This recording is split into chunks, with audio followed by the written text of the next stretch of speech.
Alfie is a WOR race.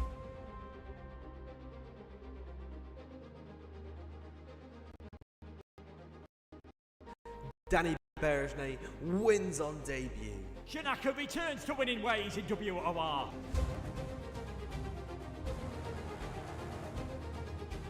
Season 12 sees a new man. It's Shadow. And Jensen is the new king of PlayStation.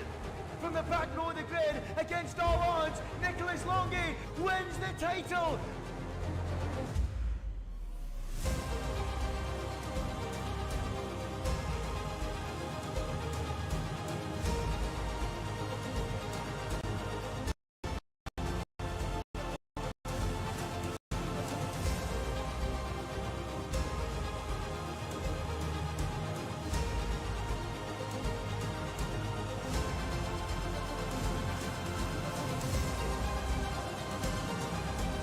Goes past the safety car. What has gone on here? Berman spins, stunning move from the Spaniard. He's taken out Rambo. Here comes Longy. We're going four-way down to turn one. Oh, he's taking him out. The champion runs complete. Sonic to the inside. Shadow wins to Brazil. Absolutely sensational.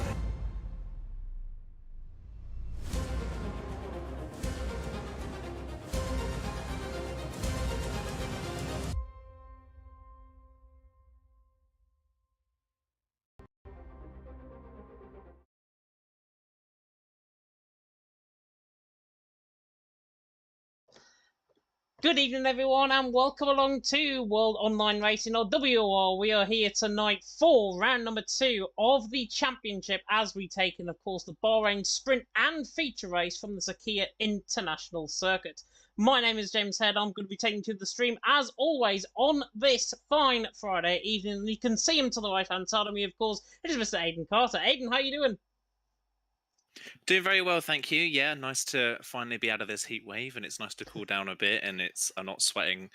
I'm not sweating like crazy doing commentary anymore, which is really nice. And nice and chilled out. And looking forward to what's going to be a really interesting race this evening. Of course, obviously we'll go through a lot of the details in a minute, but yeah, different format for this evening, and we've got a few new people driving tonight as well for the second round of the championship. So yeah, going to be a really, really interesting and intriguing night. It is going to be an intriguing night indeed, of course. If you missed last week and you were watching Legacy Division, where on earth were you? First and foremost, no Legacy Division tonight, so no excuses to tune in. Of course, it was VSR Jensen who took last to first, unbelievably last week, Aidan, and he was just in an absolute world of his own, I think. I mean, we said in commentary, it might be on about 5-6 laps before the end of the race, and then Mr. James just comes out once again and actually does it. He does, yeah. It was a wild prediction that we made before the start of the race, didn't we? Because he obviously crashed out in qualifying, and it was a bit of a wild prediction for us to go, how far could we get up the field? Do you think we could win? And well, I think we kind of pegged him for a bottom end of the top 10, probably at best. But yeah, to see him, well, battling for a podium position only 10 laps in and then eventually going on to win the race was absolutely incredible. It was such a brilliant performance. So who knows? He could be very dangerous again tonight if he pulls out that kind of performance again. He is definitely one of the clear favourites for tonight. But like I mentioned, there are some new people racing tonight we haven't seen yet so far that I think are going to throw a bit of a spanner into the works. Yeah, definitely so. And obviously it is going to be really intriguing to see, of course, who is going to take top honours, of course, out on track here tonight. Let us have a look then, though, at the action out on track, because we're straight into qualifying. We were a little bit late starting the stream, so apologies about that. But the first guys are out on track, and I can spy a Ferrari who is first man. Is that who I think it is? Coming down the hill, it is indeed. Down in towards turn 15, it is, of course, VSR Jensen. Jensen, of course, is the championship leader coming in tonight. Of course, won the Season 12 title, followed on from CRG Gamer, of course, in Season 11. And Jensen now set about on this lap, on the run down in towards turn number 1, already reaching in excess of 200 mile an hour in the Ferrari on the run down in towards turn number 1. Negotiates the curb very nicely indeed. Then to the left-hander of turn number 2, and then through the right-hander of turn number 3, of course, where Grosjean famously had his horrific collision with the wall in 2021. Now up the hill in towards turn number 4, on board with Jensen. And looking good through the first sector. We get towards a technical middle sector, though, and this is where, of course, that might be boom or bust. 28.5 on the first sector. Not too bad at all from the defending champions, who now runs down in towards turn number 8, of course, where Lance Stroll famously hung himself pretty much on the curb and was hanging, of course, upside down in terms of the incident in 2021. Again, Jensen through the double left-hander turns 9 and 10, and then on the run the hill in towards turn number 11, down the old F2 pit straight, where they used to start the races, of course, down here in GP2 back in the day. Then I come through the left-hander on turn 11 with Jensen, and then through the right-hander of Car Killer Corner at turn number 12. Of course, you catch the curve on the inside there, you are pretty much a goner. 106.5 in the middle sector from Jensen, not looking too bad at all as he now comes through the middle sector. I've just realised we haven't got any game sound, so bear with me while we try and fix that as well. But Jensen now on the run down in towards turn number 14, and then through the little kink of turn 15 on the run towards the line. Might be a 27 to start off the night, might just be shy though as he comes on to run to the line. 28.2 to start off the night, Aiden. Yeah, not bad, but I've been running a wall with Karafalidis behind him on the road, and he goes over half a second quicker, and his teammate just a few hundredths quicker than that. So the two McLarens off to a great start in this qualifying session into the 27s already. So, yeah, on board with Karafalidis' lap. It was a lovely lap on board, nice and neat, didn't really play with the track limits too much. It was, yeah, really, really neat and tidy, but carried a lot of speed with it as well. So, yeah, really, really, really good lap there from the two McLarens as Rocker now goes into third. Of course, on the podium last time out as well was Rocker in the Haas, currently P3, but still, well, best part of 2.5 tenths off the McLarens at the moment in third position, and still not in the 27s. And McLarens at the moment, only ones inside that 27s. Izat's just gone P4 on a 28 flat. The Alfa Romeos, by their own standards, had a bit of a horror show last time out in Austria. They spun multiple times, didn't really score any points, so they're looking for a much better night tonight. As Denzo in the other Alfa Romeo manages to put it into the 27s, and 27.8 goes P3, so already off to a better start than we saw from them in Austria last time out. I think we've got one of the Williams to the line. That is Mish, who goes fourth. And Mish, of course, was leading in the first half of the Austrian race before the safety car really ended his strategy. So, yeah, not a bad start, but not a bad start to the lobby for some people that have started off the season well, like the likes of Mish. But, yeah, what a great start for the two McLarens, already into the 27.7s and quite comfortably clear at the front.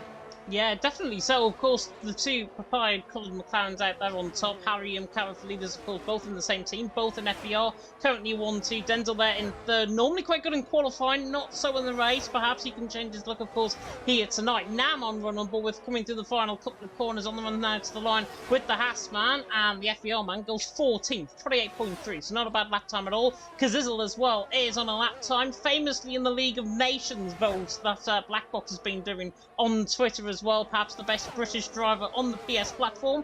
Don't want to take any bias towards him. Commentalist is clearly the best one out on track in terms of the best British driver. Kazizel though to the line at 28 flat from him, and he goes behind Nahimu, of course, who had a very good race last time out in Austria on the season return in Season 13, of course, of the PlayStation. Harry though out on top, Karafalidis in second, Denzo in third, Fury and Louis both on lap times as well. Louis just the end of his lap, 28.4, only 0.5 of a second off Smalley, and Fury now on a lap as well. Yeah, got to see what Fury can do. Of course, Fury's first race of the season in that Red Bull, so it'd be nice to see what they're able to do. Other drivers racing for the first time tonight. We've got Blaze in and Noah as well for the first time, and I believe Rowan's in for the first time as well in the other Red Bulls. So a few drivers to look out for tonight. Fede as well, I don't believe was able to attend the first race of the season, so he's in for the first time and currently up in P4 as it stands on the second row of the grid. So not a bad start to his season in that Alpine. Just keeping an eye on Fury to the end of the lap to see what the Red Bull driver can do. 6.4 at the end of the second sector is kind of around where the likes of Jensen was at the end of his second sector, so they should pop him just outside of the top 10 as he crosses the line, and it does. He goes P11, bang on where I said he would go, which is pretty good for me. There we go, P11. The Red Bull's 10th and 11th for the time being. Louis as well, definitely more time in his lap in 18th. He was off the road at the final corner before he crossed the line. He didn't invalidate, but he didn't really gain any time from it, so that is why he's down. He is down in 18th. Only driver without a representative lap on the board at the moment is Lion Violet, who was another driver who had a really poor showing last time out in Austria and is looking to bounce back.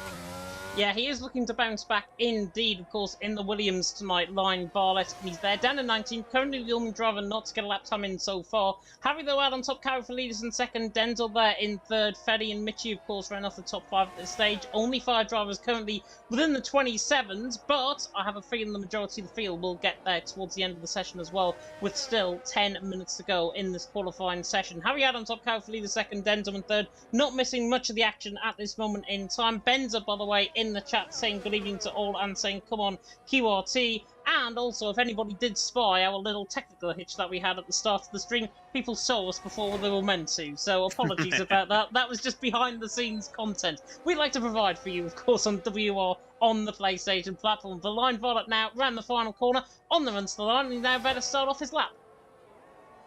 Yeah, just about to get going now is the Williams drive. We've got two Alpines coming out the pit lane in front, but they keep out the way quite nicely as the first one. So we're right on board. We'll take you through a lap on board this Williams car to see what they can do through turn number 1. Short shifting down into second gear and then up into third immediately on the apex of the corner, just trying to get the car turned in to the apex and then getting the best acceleration out that they possibly can up towards turn number 4. Second of the 3 DRS zones is turn number 4, and then out of the corner it kind of dips on the exit, so it's deceivingly difficult on traction is the exit of that corner. And 28.8 first sector, not really that representative so far. It's about half a second off the best we have seen from the McLaren, so already quite a way down. And there we go again, understeer at turn number 8, not meeting the apex really at all in that corner. So already not looking like a great lap, unfortunately, from Line Violet, but we'll stay on board just to see what they can do. Again, down into second as they go into turn 10 to get the car rotated, and then short shifting to third to get the best traction out of the corner and down this third of 3 DRS zones, and probably the least effective of the 3 DRS zones because the braking zone for turn 11 is so short, it's quite difficult to get an overtake done into this corner. Into the car killer corner, like you mentioned, turn number 12, don't touch the curb on the inside line, it will spin you out, and even with the big runoff, you can hit the wall here quite heavily and damage your car. So coming out of the second sector and then down towards turn 14 and 15. 15 not really a corner, but it is classed as the final corner on the track. Then into the braking zone, using all the curb on the left-hand side to try and square off the corner as much as possible. Short run to the line, just open the DRS zone just before you get there as well, but already not a good lap, and it's a 29.2. That is wide away off the back of the field, unfortunately, for Line Violet. A lot of corners in that lap. He made a few mistakes. As just coming back to the top of the timesheets, and the two McLarens are on laps. Karafalidis already 2/10 up on his best, and he's already on a 27.7, so this is looking like another great lap for the McLarens. Yeah, sub 106 in the middle sector as well from Karafalidis, so he's looking actually really quick. Of course, the Greek man, of course, he finished third last time out in the McLaren in Austria, and he's now looking to try and put himself on provisional pole, and he does indeed, 27.6. But Harry has invalidated his lap time. Must have invalidated that at turn 13, so that's unfortunate for him. Rowan there has just gone third as well with a 27.7. Freddy is on a lap. He's 800 down in the first sector. Mitchie as well, who is in the middle sector. I don't think he's actually on a lap. Yeah, Mitchie's not on a lap. Noah, though, isn't. He's just gone into 7th. I think he's just started up on a lap. Krypton there in 10th. Hema there in 11th. Just trying to flick on board with who's on a lap. Jensen not. Smalley is. I think he might have... Oh, there he is, the Alpine. I thought he backed off coming down the straight in towards turn 11. But Smalley is on a lap. 28.4 currently his best. I'm looking to see, of course, if he can try and improve on his lap as well. Denzel's just starting up a lap as well, coming through turn number 1. And Smalley, 5/10 up in the middle sector. 106.2. So he's only 2.5 off. As soon as I say that, though, he's in the wall. Ah, yeah, such a shame. Whilst you were riding on board with Smalley in one Alpine, I was riding on board with Fede in the other Alpine at the very same corner.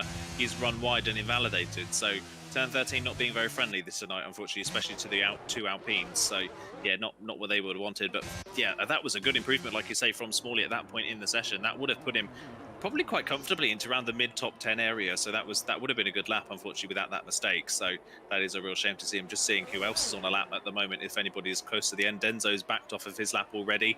Noah's had another spin while going for another run, unfortunately. Just seeing Oroka has backed off a lap as well. I think Izzat is probably the furthest one along on a lap at the moment, as well as Nemaya. But Nemaya, again, another driver that's backed off. So a lot of drivers not finding a lot of time in their second run. Izzat is up, though, in the middle sector by nearly 1/10 of a second. Was nearly 1/10 of a second down in the first sector. Was found a good bit of time in the middle part of the lap. So we'll see what Izzat can do as he comes up towards the line. Like I mentioned, the Afro Mayos really didn't have a great time of it last time out, so they're looking to really kickstart their season.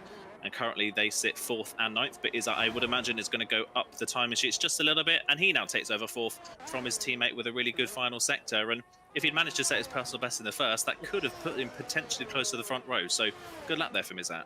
I don't think it'll be 4th for long, though, because Mitchie's on a lap, and he's a 10.5 up in the middle sector. On the run there down the hill in towards turn number 14, and Mitchie is looking quick. I've got to say, he could potentially go second with this lap. He comes through the final couple of corners, on the run to the line now with Mitchie, the TF10 man, looking to try and go provisional pole. He doesn't in the end, he even goes 6th, 27.9. He lost a lot of time in that final sector compared to his comparison on his final sector last time around. Denzel not on a lap as well. In fact, he just came through the first sector. He is on a lap. He's 500s down in the first sector. So one above Denzo as he now comes down in towards turn number 18. As soon as I say that, though, he's spun coming out of turn number 7. Yeah, very easily done. It's turn 7. It's he's kept it out of the wall though, which is good to see. That's very commonplace as well. Is to spin out of 7 and hit the wall before turn 8. But a lot of these drivers that are on laps, especially Misha, was a good example of that. They were doing that on their second lap on the tyres because they'd obviously made some sort of mistake on the first run. And I think a lot of him losing that time in the final sector was just having no ERS at the very end of the lap. He was derating all the way from the apex of the final corner up towards the line, and we know how powerful ERS is on this game. So a lack of ERS on a qualifying lap is going to cost you a lot of straight line speed. So I'd imagine that is why Misha didn't end up at the front with the 2 McLarens and ended up only 6th with that lap. So yeah, still a lot more time in it for the Williams driver at the moment. I don't think anybody else is on a lap at the moment. Really weird though to see that you wouldn't really consider Bahrain a track that is too difficult, I would say. I don't think it's difficult on track limits. It's obviously there's a lot of runoff, there's not a lot of things to hit, but a lot of drivers making quite a few mistakes at the moment on their qualifying laps as Morocco now goes P4 in the Haas on his second lap on that tyre. So that's a good lap there for Morocco to go P4 on his second lap, especially with the ERS issues like I just said. So yeah, not a bad lap for Morocco there. Yeah, Tom as well in the chat. Shazoo Tom, of course, in the chat saying Mitchie ran out of VRS, so that was why. Yeah. Mitchie, of course, only improved a little bit of time. I think it was 400ths of a second in the end. He improved up to 7th position. Potentially, if you can get a control of that ERS usage, of course, out on track, because this track, honestly, is very, very difficult to try and save up any ERS because it's going so flat out pretty much around the track. It is very difficult to try and obviously get that ERS back and also save your tyres while doing so as well. So that's why Mitchie's there in 7th. If he found, though, that 10th and a half in the final sector that we were thinking he might, he could have went potentially pole position. Koufalidis is there, 27.6, very close in qualifying. But I honestly think, Aiden, though, Koufalidis there in the lead, he's obviously a 10th clear of Harry, Rowan there in 3rd, Rocker 4th, Isra in 5th. They're pretty much all separated by a 10th and a half. Somebody is going to come from further down the field. I don't know who it will be. Maybe Jensen, I'm looking at, 28.2. And just put in an absolute rocking lap to maybe go quickest by about 2 or 3 tenths. Yeah, there's definitely people in the field that are capable of doing that around a track like this. You'd say probably both Aston Martins are probably capable. Kazizel's another one as well. Jensen, like you say, Smalley was on a good lap before his spin earlier on that would have put him in the 27. So he's definitely got a lot more pace in it as well. So there are a lot of drivers that can get that time on the board if they can hook up the lap. The problem is hooking up the lap. A lot of drivers are struggling to do that at the moment, but at the moment, at least, I know we're very early on in the championship, but this is good for Koufalidis at the front of the field. Obviously, finished on the podium in 3rd position last time out. Arocco, who finished 2nd, is 4th, but Jensen, who won the race, is down in 16th at the moment, and everybody else around Koufalidis is either not scored or is racing for the first time. We've got Harry and Rowan who are racing for the first time, and neither Alfa Romeo has scored. So the next person down in the championship that's actually got points on the board on the grid is in 7th. So, and then you've got 2 non-starters after that as well, and Fede and Noah. So it's not looking too bad for Koufalidis being at the front and the company he has got at the front of the field. Meanwhile, just looking at people who are on laps at the moment, Jensen's backed off again. So another mistake from Jensen in this qualifying session. And we're going to see another bad qualifying from Jensen. I know obviously he had a really, really good performance in the race last time out, but you can't rely on having a great performance like he did in Austria every single time. He's got to be at the front in these qualifying sessions. And we've seen it in other leagues as well. Jensen really struggling to put good laps on the board. Yeah, he has. He was there in 16th position, obviously 28.2. But I watched this first sector. It was a 28.2 in the first sector. It was lightning quick in the first sector. And then I think he got caught in the curb, just like Smalley's done, coming out of turn 13, by the way, as I run on board with his lap at the moment. But Jensen got caught in the curb, I think out of turn number 7. He pretty much half-spun it, and then he backed off his lap from there. So Jensen clearly not giving away, unless he looked to his right-hand side and saw that we were covering him on the stream and didn't want to give anything away to everyone currently in the lobby. But maybe that is the case. Koufalidis is still out on top, Harry there in 2nd, Rowan in 3rd. Smalley was up at this lap. He decides to retire in the pit lane now, and I think drivers are now pretty much on their final laps, if I'm not mistaken. Looking at that, yeah, 1 minute and 10 seconds left to go. Koufalidis out on top, Harry in 2nd, Rowan there in 3rd, trying to pick out on who we might go on board with. I'm going to go on board with FVR Harry. Yeah, we'll go on board with FVR Harry and see what Harry can do then in the McLaren. Of course, provisional pole after the first runs, but hasn't improved since that first run. Still, though, even with his banker lap in the session on the front row of the grid, so great. This has been a really, really great qualifying session from the 2 McLarens. So we'll see what Harry can do then in the first sector. We've got a Mercedes off at the end of the first sector. I think that is Kryptonite, who was going for another run, but has backed off. One of the Astons has spun at turn 4 potentially as well on the inside line of the corner. Let's have a look. It's a very slow. I didn't see who that was as Harry gets caught on the curb. on the exit of turn number 4, and that's a 10th down, and he's backed off and he's straight in the gravel. So it was a great first one in the session, but he's not been able to improve since then. The other McLaren, though, Karafalidis, has found yet more time in the first sector of the lap. It wasn't that much of an improvement, only a few hundredths, but it's still something that he has found. So we'll run a ball with the other McLaren and see what they can do at the end of the session. Can they extend their timing, extend their lead at the top of the timesheets, or can they get challenged by anybody else? I don't think anybody else in front of him on the lap at the moment is close enough to challenging. So we'll see what Karafalidis can do as the session is now over and done with. Noah is into the pit lane. That's their session over and done with, and he's spun as well. So another driver making a mistake. Jensen's the first to reach the checkered flag, goes P8 only for the Ferrari driver. But both McLarens making mistakes at the end of their runs. That could be costly at the end of the session as everybody else gets their final runs in. Fury to the line doesn't improve in the Red Bull, and I think one of the Williams behind that might have been Line Violet's into the pit lane as well. So yeah, a lot of people really struggling on their final runs. Rowan's on a lap though, he's 400s up in the middle sector. He's not going to go quicker than Karafalidis though at this moment in time, unless he finds a 10th of a second at this final corner as Mitchie goes second. Good lap from him, 27.7. Rowan pretty much all the way on the limit there on the track, coming through the final corner on the run to the line, and he goes second, and he's 500ths of a second behind. Couldn't quite find the time. Izat's not on the lap. Denzo's invalidated. Fetty has just spun, coming through turn 14 as well. So Fetty has just spun, was improving by 0.2 of a second, could have potentially put him up in towards third position. Potentially. Namlo was on a lap, he's 800 in the middle sector. Kazizel is 0.2 up, and he's now around the final corner. 106 flat in the middle sector. He's looking quite quick in the final sector. What can Kazizel do? On the run to the line, goes 5th, 27.7. Good lap time there by the Mercedes man. Nam there as well. Louis just gone 7th as well, but running Bob with Nam, he's the final man to come across the line, and Nam goes 10th in the end, 27.9 out on track, but it's Karafalidis, third last time out in Austria, out on top. VSL Rowan on his debut there in second, and Mitchie there in third. Very close qualifying session, Aiden, and unfortunately Mystic James didn't get anything right tonight. Unfortunately not, no, neither of us really did in the end, but yeah, Karafalidis pole position, really good time, and didn't have to do a final run to get it as well, so that says a lot about the pace that he's potentially holding tonight as well. Shame we didn't see the best as well from the other McLaren of Harry. Obviously ended up 4th in the end, having been at the front of the field for the majority of the session, but yeah, shame we didn't get to see what Harry could have done in that one, but still P4, not bad at all for Harry in this session. And once again, Mish obviously didn't have the result he would have wanted last time out, led the first half of the Austrian Grand Prix, but didn't play into his favour. But he qualified well in Austria, he's qualified well again here tonight, so up in P3 in the Williams. Yeah, definitely. So let's have a rundown then of the grid going into the sprint race. Remember, it's Karafalidis out on top, it's Rowan in second, it's Mitchie there in third, Harry in fourth, Kazizel in fifth, Aroka there in sixth, Louis there in seventh, Izza there in eighth, then Denzo and Nam run for the top 10. Jensen now in 11th, 2.5 tenths off, not too bad. Fetty, Noah, Krypton and Nahima rounding off the top 15.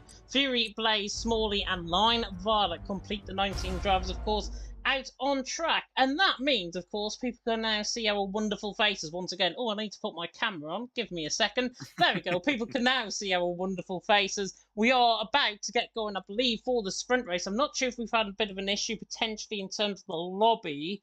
I know there was a migrating hull, so I'm not sure what is going on there. But to answer a question from my namesake James in the chat, how many tiers are on PlayStation? 2 tiers on PlayStation, just the 2, which is not too bad at all. And obviously, you are getting the top tier action, of course, here tonight in WOR. I was going to say PSGL, but we don't want to say that. WOR, of course, here tonight on Friday. And looking through, I can't see what was going on in terms of the chat on Discord. Smalley is disconnected. Otherwise, it is going to be a full sprint race. Yeah, we have got a full sprint race coming up, so that's a new dynamic as well, of course, for these drivers as well, having a sprint race in the second round of the championship. Hopefully we can get Smalley back into the lobby, we'll see. I don't know if he can join back, but we are just about to get ready. And of course, again, same as last week, no formation laps, so we'll be jumping straight into it in just a few seconds. Yeah, definitely so. Indeed, we'll go back live and then to the track. And I'm looking through, and I might be thinking there might be a potential restart here. Just looking at through the chat, Smalley obviously I don't think can rejoin back. And we are supposed to be doing a sprint race. I'm not sure if this is the right format where you. It should be. It should be. It should be. Let's have a look then. 5 red lights are about to go out then for what should be the sprint race. Better find out. And it is Lights out, and away we go for the sprint race, and Cowfleeters gets a very good start. Rowan as well, along with Mitchie, getting a very good start as well on the run down towards turn number 1, and already 3 wide down the straight is Cowfleeters, holds the lead of the way. But there goes Rowan down the inside line. Harry tries to leg it on the inside line there as well. The Red Bull is off, the McLaren is off even. Cowfleeters, he loses the lead to Rowan. Harry there in second, Cowfleeters there in third. There's a spinner in the background. That is Nam that's ran. There's a huge crash in the background. Fetty, Noah, all out, potentially going to be deploying a safety car, at least a VSC at this point. It is a VSC indeed, and it's Rowan out on top, Harry in second, Mitchie in third, Cowfleeters in the end as well. He's down in 17th. He must have spun coming out of turn number 3. The full safety car is out for the sprint race. Rowan out on top, Harry there in second, Mitchie there in third, and big penalties coming as well, as 5 seconds already picked up for Harry, 15 seconds for Nam for corner, 10 of them for corner cutting. Jensen and Line Varlet also picking up penalties in what was a very chaotic start to this race, as Nam, I think, has lost a few more positions as well. Yeah, we've got a lot of yellow flag warnings picking up at the moment. I'm not sure what this... It was obviously a full safety car, but yeah, I'm not sure why everybody's picking up so many of these issues at the moment. Nam ended up completely cutting the inside as Smalley's picked up one as well, but Smalley, of course, not in control of his car. I would not be surprised if this is going to be some sort of restart. I think some drivers may have just assumed that we're getting a lobby restart without there actually being called for one, because we saw a lot of drivers kind of cutting corners and picking up penalties for not really much of a reason. And yeah, shame for Cowfleeters as well. If we don't get a restart, that is a proper shame for Cowfleeters to get pole position and then to be pretty much forced off at turn 1, cutting turn 2, and then spinning immediately on rejoining the track to end up down in 16th and now out of control of his car. So yeah, that is a real shame if we don't get a restart for Cowfleeters. That is a real disaster for what was such a strong qualifying performance.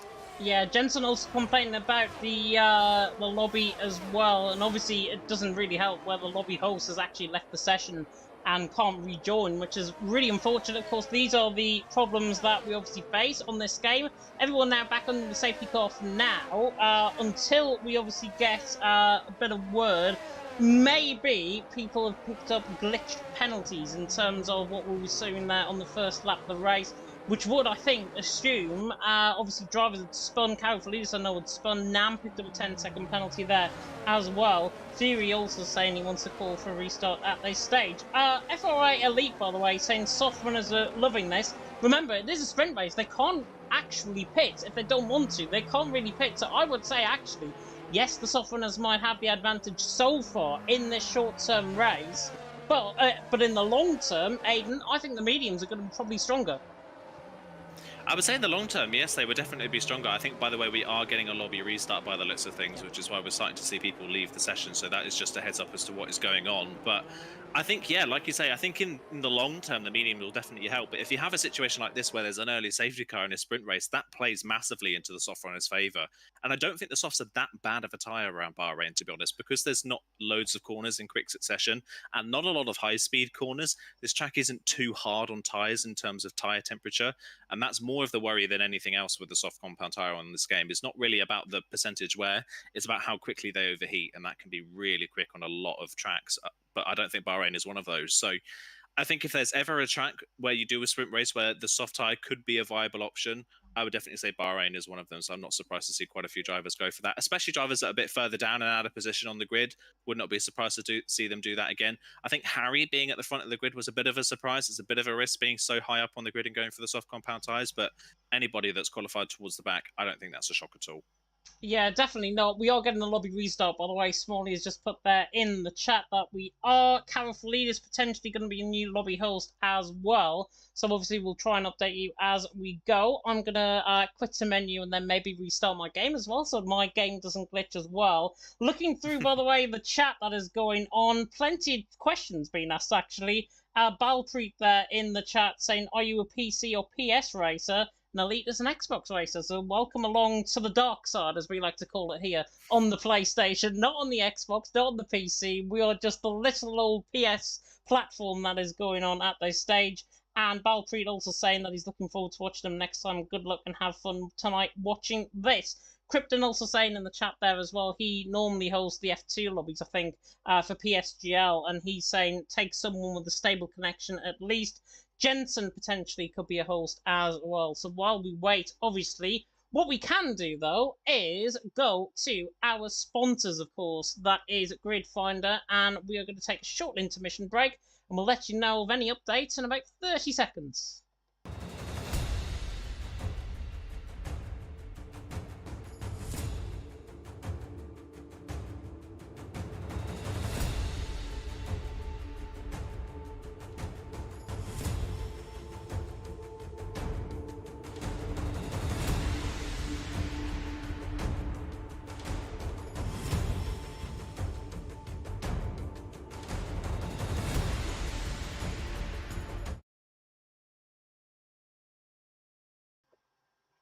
Okay, well, a little bit too early there. Good evening, by the way, and welcome back to the PlayStation Tier 1 race from WOR. And we are going to be getting the lobby restart, as we have already alluded to, myself and Mr. Aiden Carter, of course, in the commentary box. And Aiden, of course, we got that race start. Absolute chaos off the start, absolute drama. Hopefully it is going to be potentially going to be restarted, obviously with the sprint format and the feature race format as well. Jensen is going to be the host, so everyone add VSR Jensen if you do want to get an invite. Not you guys in the comments who are not drivers, of course, here tonight. You're not sneaking your way in for a Tier 1 race, that is for sure. But obviously, let us go back to qualifying. Kaufleaders, though, add on top. He got up an absolute botchery of a start, I think, in the first race that we saw, the restarted race, obviously. And Kaufleaders has got the form, I think, to obviously turn this around. And if he gets a better start and doesn't have Harry coming down the inside of him and Rowan diving it down the inside as well, Kaufleaders potentially could win this. Definitely, yeah, definitely potential. Yeah, I think obviously with all the confusion and everything going on, that obviously didn't help. And I think a lot of the problem as well for turn one around a track like Bahrain, of course, we have no formation lap on to try and deal with this tyre temperature glitch that we've currently got going on this game. But because of that, everybody's starting on quite low tyre temperatures at the start of the race. And you've got such a long run to turn one, which is then a really heavy braking zone. And it's, of course, it's a really heavy braking zone and a really tight corner. It's hard to get the car stopped on really cold tyre temperatures. And Kaufleaders fell foul of that with Rowan up the inside, not really making the corner himself and having to force Kaufleaders off in the process. So that obviously didn't help at all to the situation. So, but hopefully he can bounce back. He can take that out of his system and we can get going again. And he's definitely hopefully a bit more ready for this one this time around. It would be nice to see. Of course, picked up a podium last time out. He's already got another pole position. He's establishing himself as a front runner in this championship. So it'll be nice to see him be able to bounce back from that one. Yeah, definitely. So I'm not ignoring you, by the way, while I look away from the camera. You can't see me anyways. We're doing this through Discord. I've got this running through OBS.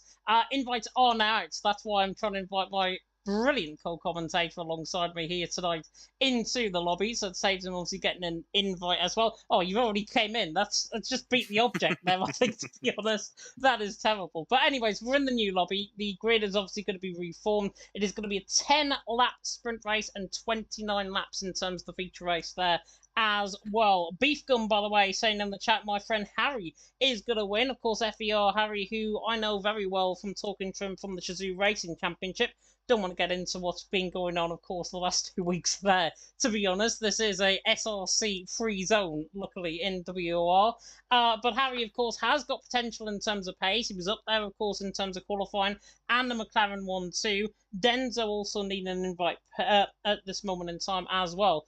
But obviously, Aiden, Bahrain is one of those tracks where if you don't get it right, you're going to really struggle. And we'll have a look at the track map now. 5.4 kilometers to length, 3.3 mile, 15 turns, of course, away now with drivers out on track. 3 DRS zones, 1 down the start-finish straight, 1 up the hill and towards turn number 4, 1 down the hill and towards turn 11 as well, down the old F2 pit straight. And Aiden, we already alluded to, car killer corner at turn 12, potentially being the corner that can cost quite a few drivers out on track tonight. Yeah, I would be surprised if we didn't see at least one driver have a mistake at turn 12 at some point this evening, whether it's with the curb or overheating tyres. It's one of those corners that on paper shouldn't really affect the cars too much, but in race trim, it's actually deceivingly difficult, that corner. You've got to take the right line. Of course, like you mentioned, can't hit the curbs. And if you're on overheating tyres, you've got to take extra caution through that corner as well. So that's going to be one of them as well. Turn 13, the corner after it, another one as well. It's a tricky traction zone on the exit. We've seen people crash there in the past. We've seen crashes in qualifying at that corner already. So that's another corner that's going to be a little bit difficult as well. And turn 7, I would say, the exit of turn 7 just before turn 8, that curb, while not as brutal as it has been on previous games, where we've seen a lot of those bumping glitches in previous games over that curb, it's still pretty harsh, that downhill curb. So that can catch a lot of drivers out as well. And like you mentioned, if you get it wrong, you can get heavily punished here. That's usually because the field is always so close around around the track like Bahrain, you do tend to see these DRS trains that have been so commonplace on these games for a few years now.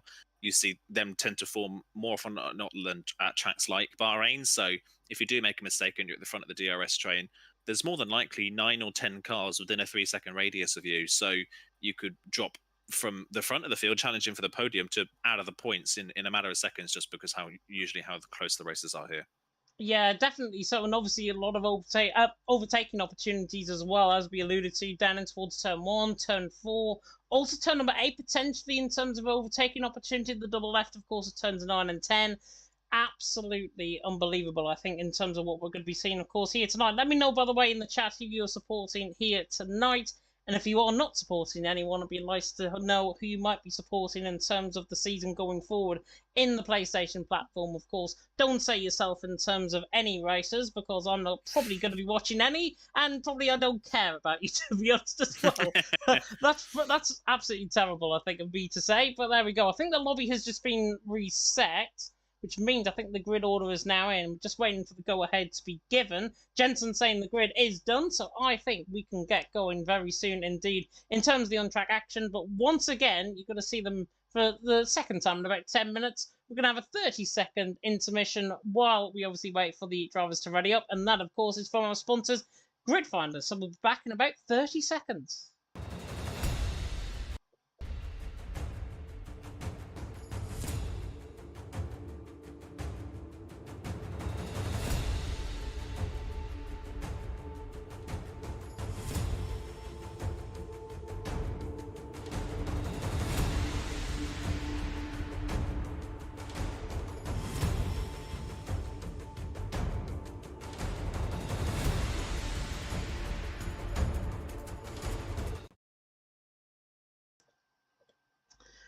Welcome back, everyone, to WOR. We are getting going, of course, for the PlayStation Tier 1 restarted sprint race. Of course, myself and commenters, of course, taking to the action here tonight. And commenters, you have got support from Mr. Forza Brendan there in the chat. We just alluded to that just before we came back live. Forza Brendan, of course, very, very familiar name to you and me from LOE.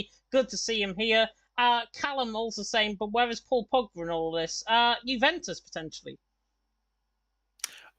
Yeah, I'm just going to say yes to that because I haven't got a clue about football. I'm not well versed in any of my football stuff, so I'll just say that, and I'll let you deal with all the football side of things. I'll cheer on the support that I got for myself.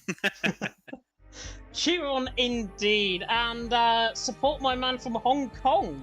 A comment coming in there. Not sure about the channel, the actual channel name or anything, so I can't really read it out. And better get going though. 30 seconds countdown is on. I'm just getting loaded now into the lobby. Let's put our predictions down right now though, Aiden. Kaufalidis, can he do it right from the front? Oof, it's going to be hard, especially now that we've got this sprint race format as well. It's obviously going to be more difficult because he's going to have to make 2 starts to this race as well, 2 strategies to have to think about. It's going to be quite a difficult one. I do think he has the pace to do it. Absolutely. I think he can definitely do it. But you've got to keep your eye on some other drivers at the front as well. Rowan's another one who's been on great form in other leagues as well. Obviously, his first race of the championship tonight, he's going to be one to look out for as well. And yeah, anybody. We saw it in Austria last week. Anybody can win from anywhere on the grid, so you can't count anybody else out. But if we're going based off overall speed, the money is on Kaufalidis. I'm just going to say Jensen for the win again, just so I can try and get to a row in terms of the sprint race. I think he's starting, obviously, within the top 10, if I'm not mistaken. He was down in 16th in qualifying. However, though, we're about to get going for the sprint race. The 5 red lights are about to go out now in the sprint race. We are here for round 2 in Bahrain, and it is...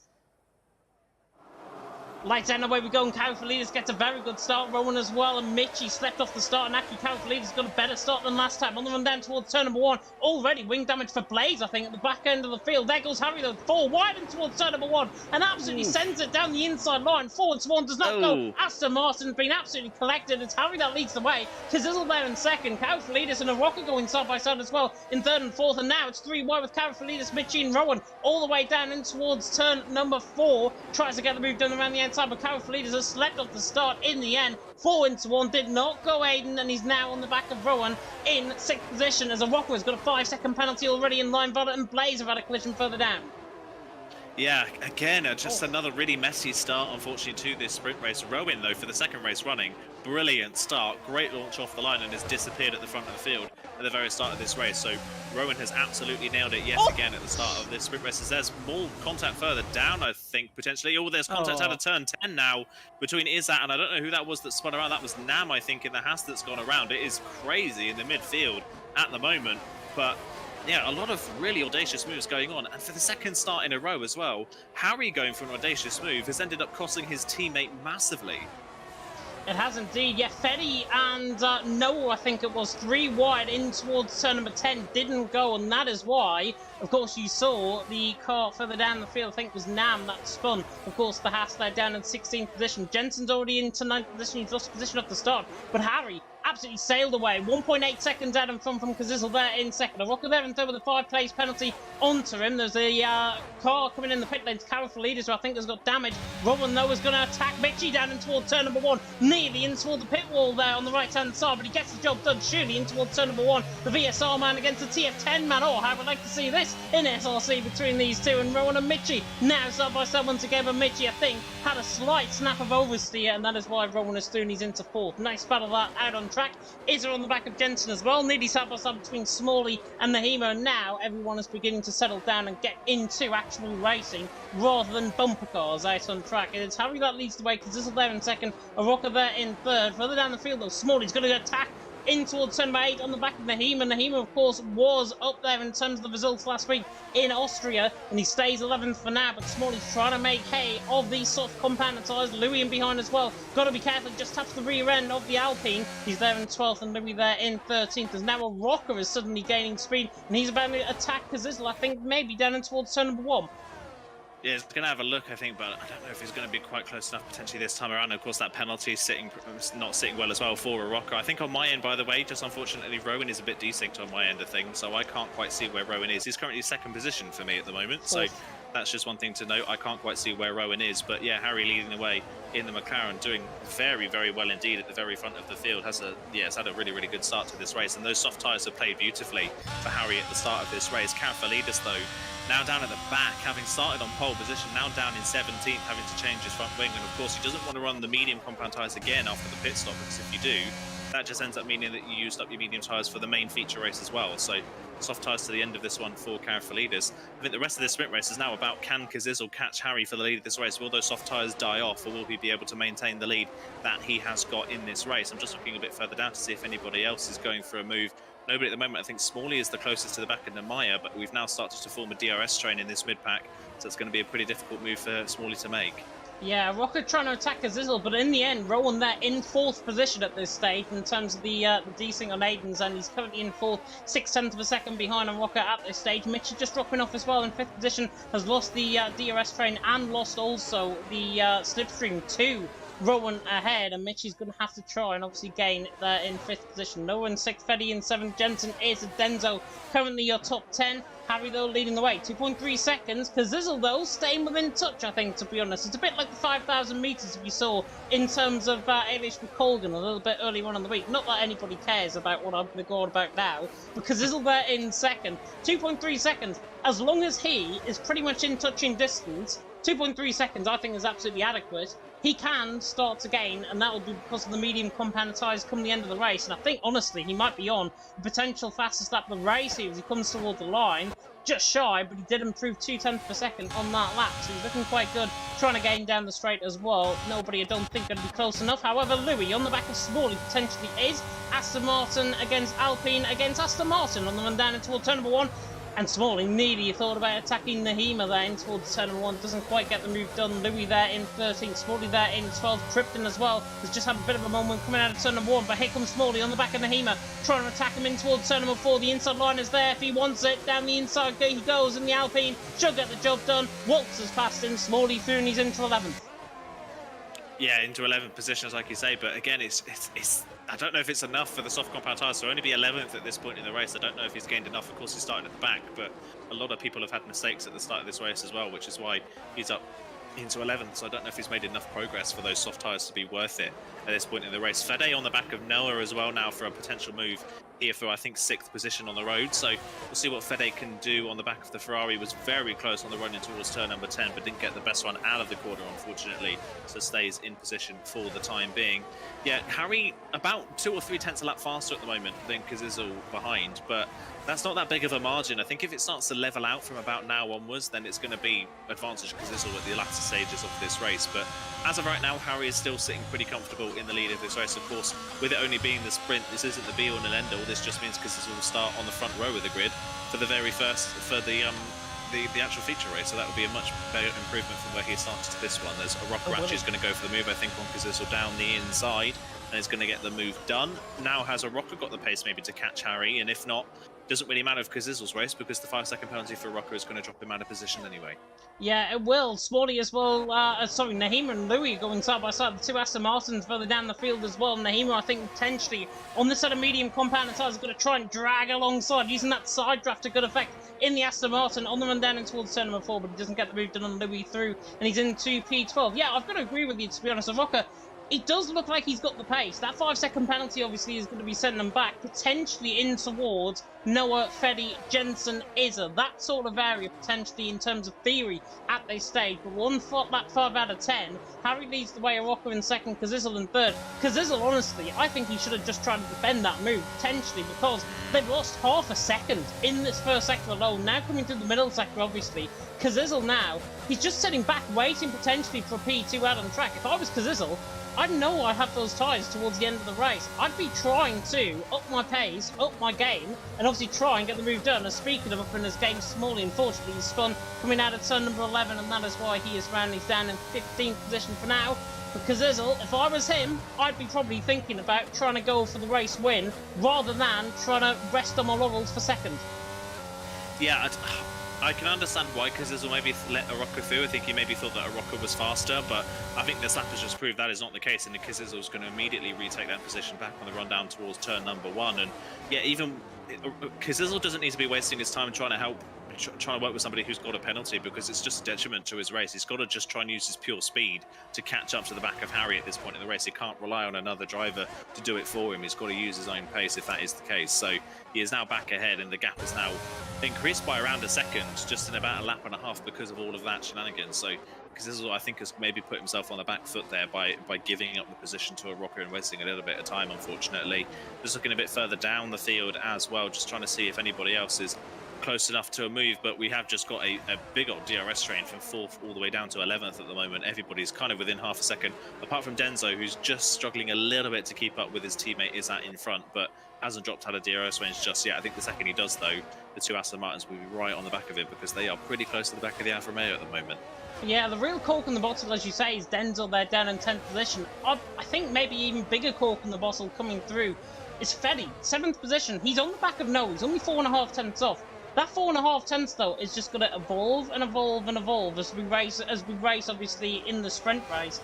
Can he keep to the back of Noah? Can he keep to the back of Mitchie? That is what I'm wondering. So far, so good at the minute for Fede. We know he's got pace, and the Shazoo man, obviously, on the back of the Shazoo Academy driver in Noah, potentially going to try and get maybe a move done in towards turn 1. We'll pick on the ball with that battle now. Fede's not using up any EOS down the straight. In fact, everyone is going to stay as they are, I think, down in towards turn 1 on lap 7 out of 10 in the sprint race. So there's Harry out on top, Kazizel there in second, and Rocker there in third. And we mentioned about the pace of Kazizel. Kazizel now has upped his game. He's caught 0.3 of a second compared to last time around. That becomes 0.5 of a second this time around. Kazizel's laughing. He could catch him before the end. Yeah, definitely. I think if he can maintain this kind of pace increase, then yeah, that is definitely, he could definitely have a win in his back pocket here. But I think potentially that whole moment of letting a rocker through and having a rocker be in front of him for a lap has just put him, I think, too far back at this point in the race to pounce, unless Harry has a massive tyre drop-off, which at the moment isn't looking like it's the case. It's kind of steady at the moment.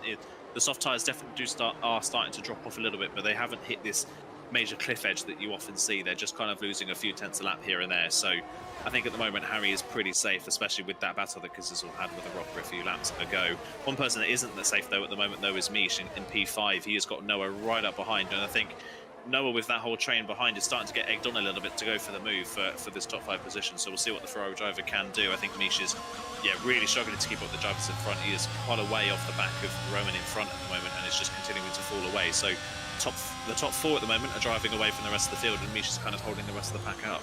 Yeah, it's the other Ferrari driver, though, that I'm worried about, because Jensen on the back of Betty, absolutely all over the back of him, coming through that final sector. He's not going to get the move done down in towards turn number 1. He's just going to track in the slipstream. Something happens ahead, Jensen is going to be there to try and pick up all the pieces that's going to fall in front of him. Because Jensen now looks the quickest guy in this DRS train at this stage, and it's Louis in the end who's dropping off in terms of the pace. And here we go, Jensen on the back of Fetty, potentially going to go for moving towards turn number 4. He defends the inside line, Fetty. Jensen is going to try and go all the way around the outside. Might have the tyres to do so as well. But to be fair, Fetty gives him a lot of respect, and Jensen gives him the respect back, and Fetty stays in 7th. Jensen there in 8th. But look, Jensen's all over the back of Fetty. He gets clear of Fetty in a few corners' time. Jensen might be on for top 5. Yeah, he definitely could be. I think this is the kick that Noah needs as well. Now seeing Jensen all over the back of Fede behind, I think Noah's now got to get the move done on Mish if he wants to escape up the road and beat his Ferrari teammate at this point in the race as well. So yeah, I wouldn't be surprised if we see Noah go for the move very soon as well, considering the fact that Mish is quite low on ERS as well, when Noah has a big old bank of ERS in his back pocket, about 60% for him to use. So that should be a fairly easy move for the Ferrari driver when he gets the opportunity. The problem for Jensen as well is he can't go for an audacious move on Fede and try a dive bomb move, because if he does, Izzat is right behind him and ready to pounce if Jensen makes a mistake. So I think Jensen's got to hope that a window opens up. He can't force the issue too much, because he ends up risking himself actually losing a place rather than gaining. So that is one thing that Jensen's got to keep in the back of his mind as he goes into the final 2 laps of this race. Harry still leads 2.5 seconds because Zizzle's not catching enough. I think Harry's got this one in the bag as it stands. Jensen, though, this time around much closer down the pit straight. It's going to go to the inside line on Fede. He is running out of ERS, but that should be enough to get him down the inside for turn 1. Jensen has got the move done down the pit straight. Fede can't fight back, and Jensen up into 8th position. Yeah, he is, and now he can try and attack the back of Noah as well. In fact, he's into 7th position, because obviously Rowan is a little bit of desync on your end there as well. And obviously Rowan on the back of a rocker, maybe going to try and attack in the closing stage of this race as well. I think it's too little too late for Kazizel. 2.1 seconds, gap is closing. He's closed around 0.8 of a second in the last 3 laps or so, but it's not enough at this stage for Kazizel to try and take the race win, unless Harry gets a puncture or something on the final lap of the race. Kazizel is not going to be picking up this win out on track in terms of the sprint. However, though, if he starts on the hard compounder tyres and Harry goes for a set of mediums, then we could be talking in terms of strategy, of course, for the feature race, which is, of course, coming up in, I would say, around 5 minutes' time or so, when you're in capable hands, of course, here in WOR. And it's Harry out on top, Kazizel in 2nd, Arocco in 3rd. Saying that, though, I'm looking at the gap with Kazizel. 1.8 seconds, that gap is coming down. It's coming down quick. Yeah, he's coming down very, very quickly. But again, I think just by wasting those 8-9 tenths or so racing a rocker, that's kept him out of DRS range for the easiest DRS opportunity down the pit straight. So, yeah, I think if Kazizel's going to get there, he's going to get there at the very end of the last lap. But I don't think he's got the pace to be able to do that, unfortunately, as it stands. I think he's just too far back. He would have been close enough without that small battle with the rocker he had. But yeah, he's just, I think, a little bit too far back as it stands. As Noah, on the final lap, does go for the move on Mish down towards turn number 1, uses that ERS bankers. Oh, further behind her. There was close contact there. Is that Fede that's maybe had contact with Izzat? Izzat was so close to the back of Fede. I think Fede got absolutely frightened out of his life between Izzat. How on earth he got that stopped on the brakes and not hit him, I do not know. I think he might have got a little bit of contact there.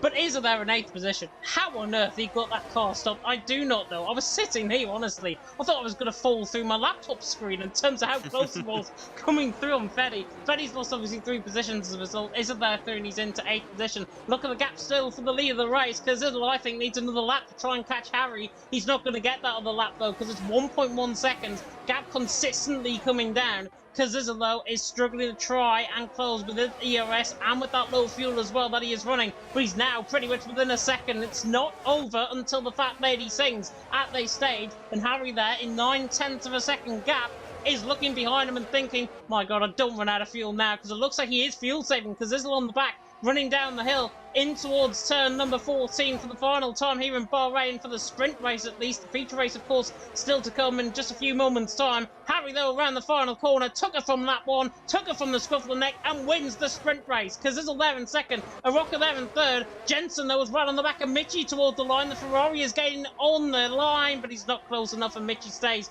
in 6th position. And Arocca, of course, with that 5-second penalty, drops down to 5th in the end after finishing across the line in 3rd position. But it's Harry out on top, Kazizel there in second, Rowan there in third, Fury, Carafalida, Smalley, Blaze, and Line Bottle, of course, we wait on at the minute. But Harry out on top, Kazizel there in second, Rowan there in third. If those second 9 laps of that race is anything to go by, I think we could be in for a treat. We definitely could be in for a treat, yeah. It's going to be an interesting feature race, this one, is to see what these drivers can do. But, yeah, I think Harry's quite lucky there, I would say, that the race wasn't a lap longer and that he had such a good start to this race. He's quite lucky that everybody else was kind of fumbling over themselves behind him at the start of the race, because without that gap that he had built in the early first half of this race, he wouldn't have survived to the end of that one. And a lap longer and Harry would have lost potentially a podium there, because Rowan again wasn't too far behind, and the pace drop off that Harry experienced in the last 2 laps of that race was pretty hefty. But luckily for him, the race was only 10 laps long and he managed to get to the end before they caught him. So yeah, good drive there from Harry to get the sprint race win. Unfortunately, though, for his teammate Carafalidis from pole position all the way down into 16th position, that is going to have to be a major comeback drive from the other McLaren driver. We know he's got the pace and the potential to do it, but from having such a good qualifying session, Carafalidis is now massively on the back foot, having to work his way forwards. Yeah, he is indeed, but there are the results for the weekend so far. These are the results for the sprint race, and no surprise, Harry out on top. Being reliably informed, by the way, he's a Tier 2 driver as well as FER Harry. He's just defeated Kazizel. Not a bad effort at all from Harry. Kazizel there in second, Rowan there in third, Noah in fourth, Arocca there in fifth, Mitchie in sixth, Jensen in seventh, Izza there in eighth, then Denzo and Nahima ran off the top 10, Freddy, Louis, Krypton, Nam, Fury top 15, Carafalidis there in 16th, Smalley, Blaze, and Line Voller. At least we still got all finishers in the sprint race. Feature race still to come, where hopefully the drivers are a bit more behaved in terms of the first lap of the race. Carafalidis, though, the real loser in terms of that. But we are about to get going straight into the feature race once again. And of course, no formation up, so we have to be on our haunches, ready to go once again. But Aiden, Harry there out on top, Kazizel in second. I honestly think Kazizel's got the pace over him. What is going to happen in this race? It's going to be interesting. It now really depends on what strategy these drivers go for, doesn't it? Because we saw in Austria last time out, Mish had such a massive lead at the start of the Austrian race by going for the medium compound tyre at the start rather than the hards to deal with the cold tyre temperatures. But then an early safety car really put him on his back foot and he couldn't recover from that. So it's going to be difficult to kind of balance out what you go for. Do you go for the grip at the start to try and build a gap and then hold on, or do you sacrifice a little bit at the start and then try and come back at the end? We saw in the sprint race that it worked out that you got the pace at the start and then held on towards the end, but 10-lap race is very different to a 29-lap race, so whether that strategy will work again, we don't know. I think we're going to see a bit of a mix. I would say a lot of people a bit further down the field. I think Carafalidis, one of them especially, could go for the mediums at the start to try and gain places early on. Yeah, definitely so, and I think honestly Carafalidis might have the pace to try and get back into this race, potentially out on track as well. Have to wait and see on this one. I've just turned my lights and shut my curtains, by the way, if you heard me in the background. 5 red lights are now going out here for the feature race. And it is, of course, Harry out on top, because this is alongside him, and it's lights out and away we go, and Harry gets a very good start. Rowan actually better off the start as well. Might fight Kazizel down in towards turn number 1. Everyone's clean off the line this time around, and Harry already has a 5/10 lead in towards turn number 1. Rowan tries to go all the way around the outside of Kazizel there in second position. Mitchie and Noah third, fourth and fifth, 3 wide out of the background as well. The Alfa Romeo of Denzo having to cut across the grass, I think, there on the inside. Everyone, I think, is clean through. There's a huge accident now in the background. Ferrari round, Aston Martin round as well. It's Nahima, and that's Jensen round. Championship leader is round right down the back of the field. Krypton and Fetty got caught up in a separate incident coming out of turns 1 and 2 as well. But Harry leads the way already, 1.1 seconds clear. Mitchie there in second. Rowan there in second. Mitchie there in third, because this was right on the back of him in towards turn number 8. Doesn't get the move done, and actually he's got a be absolutely swamped. Kazizel there on the inside takes fourth.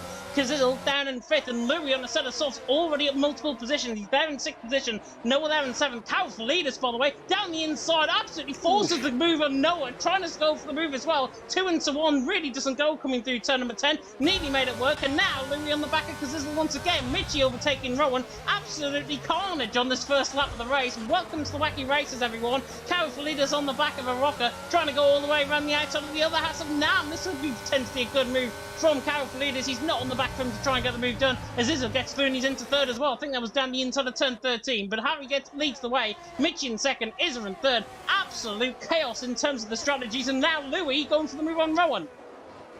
Yeah, trying to go for the move on Rowan. I can't fortunately see it on my end of things, but a real mix of strategies to start off this race. We've got a few drivers on softs as well. There's some drivers on the mediums and some on the hards as well. So a real mix of strategies. But yet again, it is Harry leading the way on the on probably one of the alternate strategies on that medium compound tyre, trying to build the gap early on in this race. We'll see what they can do. As further down, Nam and Noah going side by side. Nam trying to get the position on those soft compound tyres and is through and up into, I believe, 7th position on the road. So he's past the hard runner of Noah. Noah's trying to potentially come back, but isn't close enough as Louis now gets the move done on Izzat. So the soft tyres at the early phase of this race working really well for Nam and Louis. They are gaining places left, right and centre as it stands with the heavy fuel in the car. The soft tyres really heating up very quickly at the start. They will die off a lot quicker, but it is working nicely for them as Kryptonite has had a spin further down the field. And now Carofalidis going for another move on Noah this time around, gets the move done, just as I think potentially a virtual safety car comes out. Yeah, VSC deploying. I think that is Krypton lost his front wing, if I'm not mistaken, right down the back end of the field. Yeah, no front wing on the car. The Mercedes there down in 18th position, so that's why we've got the VSC out on track. Harry, though, leads the way. Mitchie in second, Louis in third. Let's draw breath for a second and just talk through what tyres everyone's on out on track, because we didn't get to, of course, at the start. Harry there on the set of mediums, Mitchie on a set of mediums, Izza, Carofalidis, Araka, Smalley, all on a set of medium compound tyres. Softs, the exception around the rules. We get back underway. Louis, Nam and Blaze on the set of softs. Everyone else that we haven't mentioned on the set of hards. And do you know what? Harry's just absolutely slept off the start, and now Mitchie on the back of him, 4/10 behind. Harry has absolutely mismatched that in terms of the VSC restart, and now Mitchie right on the back is going to have a go in towards turn number 1, and Harry feels the need to defend the inside line in towards turn number 1. Mitchie tries to go all the way around the outside. He's got the skill to do so. Can he go around the outside? He can't. But now goes side by side, potentially out through turn number 3 up the hill in towards turn number 4. But Harry leads the way. Mitchie in second, Louis in third. Of course, no DRS enabled until we get to turn number 10. The double left-hander out on track, and Krypton is in for a new front wing as we are back underway, of course. In terms of the action out on track, Harry, Mitchie, Louis top 3. Is it got a good restart there as well? In terms of the positions gained, by the way, off the start, 9 positions gained for Louis. Absolutely insane. Carofalidis has gained 8. Nam has gained 7, and 5 positions gained for Smalley and Blaze. 4 positions gained for Mitchie, Izza, Lion Violet, and the only other position gained is Fury, and he's gained 1 position, with the majority down at the back of the field, including Jensen, losing multiple positions as Harry now begins to assert once again out in front. Yeah, it's just trying to build the gap again, but the last thing Harry needed to do for his strategy is have a bad virtual safety car restart. What he needed on those medium tyres is to be out front and be building that gap and extending the gap as much as he can over the hard runners when they get the opportunity to pit later on. So that is, he's kind of put himself on the back foot by making that mistake. He is disappearing away from Michi once again. This phase in the race, I think, just proving that Harry does have the better pace at the moment, and Louis is right on the back of the Williams. That virtual safety car is a good opportunity for the soft runners to just cool their tyres down a little bit, and there he goes down the inside, fastest lap to boot as well, and he breezes past the Williams in a straight line. Up another place goes Louis, up 10 places. What a race start this has been for the Aston Martin driver then. Harry is his next opportunity. Can he get past Harry and into the lead of this race from 12th on the grid? From 12th or 11th on the grid, that would be a really, really good start to this race. Obviously, I don't think being on the softs right now is particularly the correct strategy, but it's gained him a lot of track position early on. And if we do get a safety car, a full safety car in the next 5 or so laps, Louis is smiling. He's sitting pretty right now because that is a massive gain in the opening phase of this race. Yeah, it is. We saw in the LOE Division 1 race, by the way, around here. You obviously take part in that, Aiden, so you know what I'm probably going to go on about here. Same Aston Martin then, Lolvercar, started right at the back of the field, got his way up to P3 on lap 1. I think he started in, what, P12, I think it was? And Louis pretty much done exactly the same as what Lolvercar did in that race. 0.5 of a second now the gap But this is now the time, as fighting going on further down the field, Fury through on Smalley's AI, who I think has just rejoined the session and just taken control of his car with a slight flicker there on the graphic. But Louis there, he has now got to make hay, I think, those soft compounded tyres. We're now on lap 4, pretty much going on towards lap 5. Those tyres are now starting to squeal out on track, and Harry, I think, will feel that. Obviously, in terms of the pace, Louis has got pace over Harry at this stage. But it's whether or not those softs can obviously hold off. And do you know what? If I was a betting man, Louis, or as Harry got sideways out of turn number 15 there, and on the run toward the line, Louis is going to absolutely sail on by Harry, surely down the straight in towards turn number 1. Another spinner of Krypton there further down the field, but Louis through, and he's into the lead of the race. Harry there in second, Mitchie there in third. Carofalidis has gained a position as well on Nam. He is through, and he's into 7th. Clearly got pace in those set of mediums. And that is what I'm going to go on about. Harry, on those set of mediums, if he can stick with Louis, he's laughing.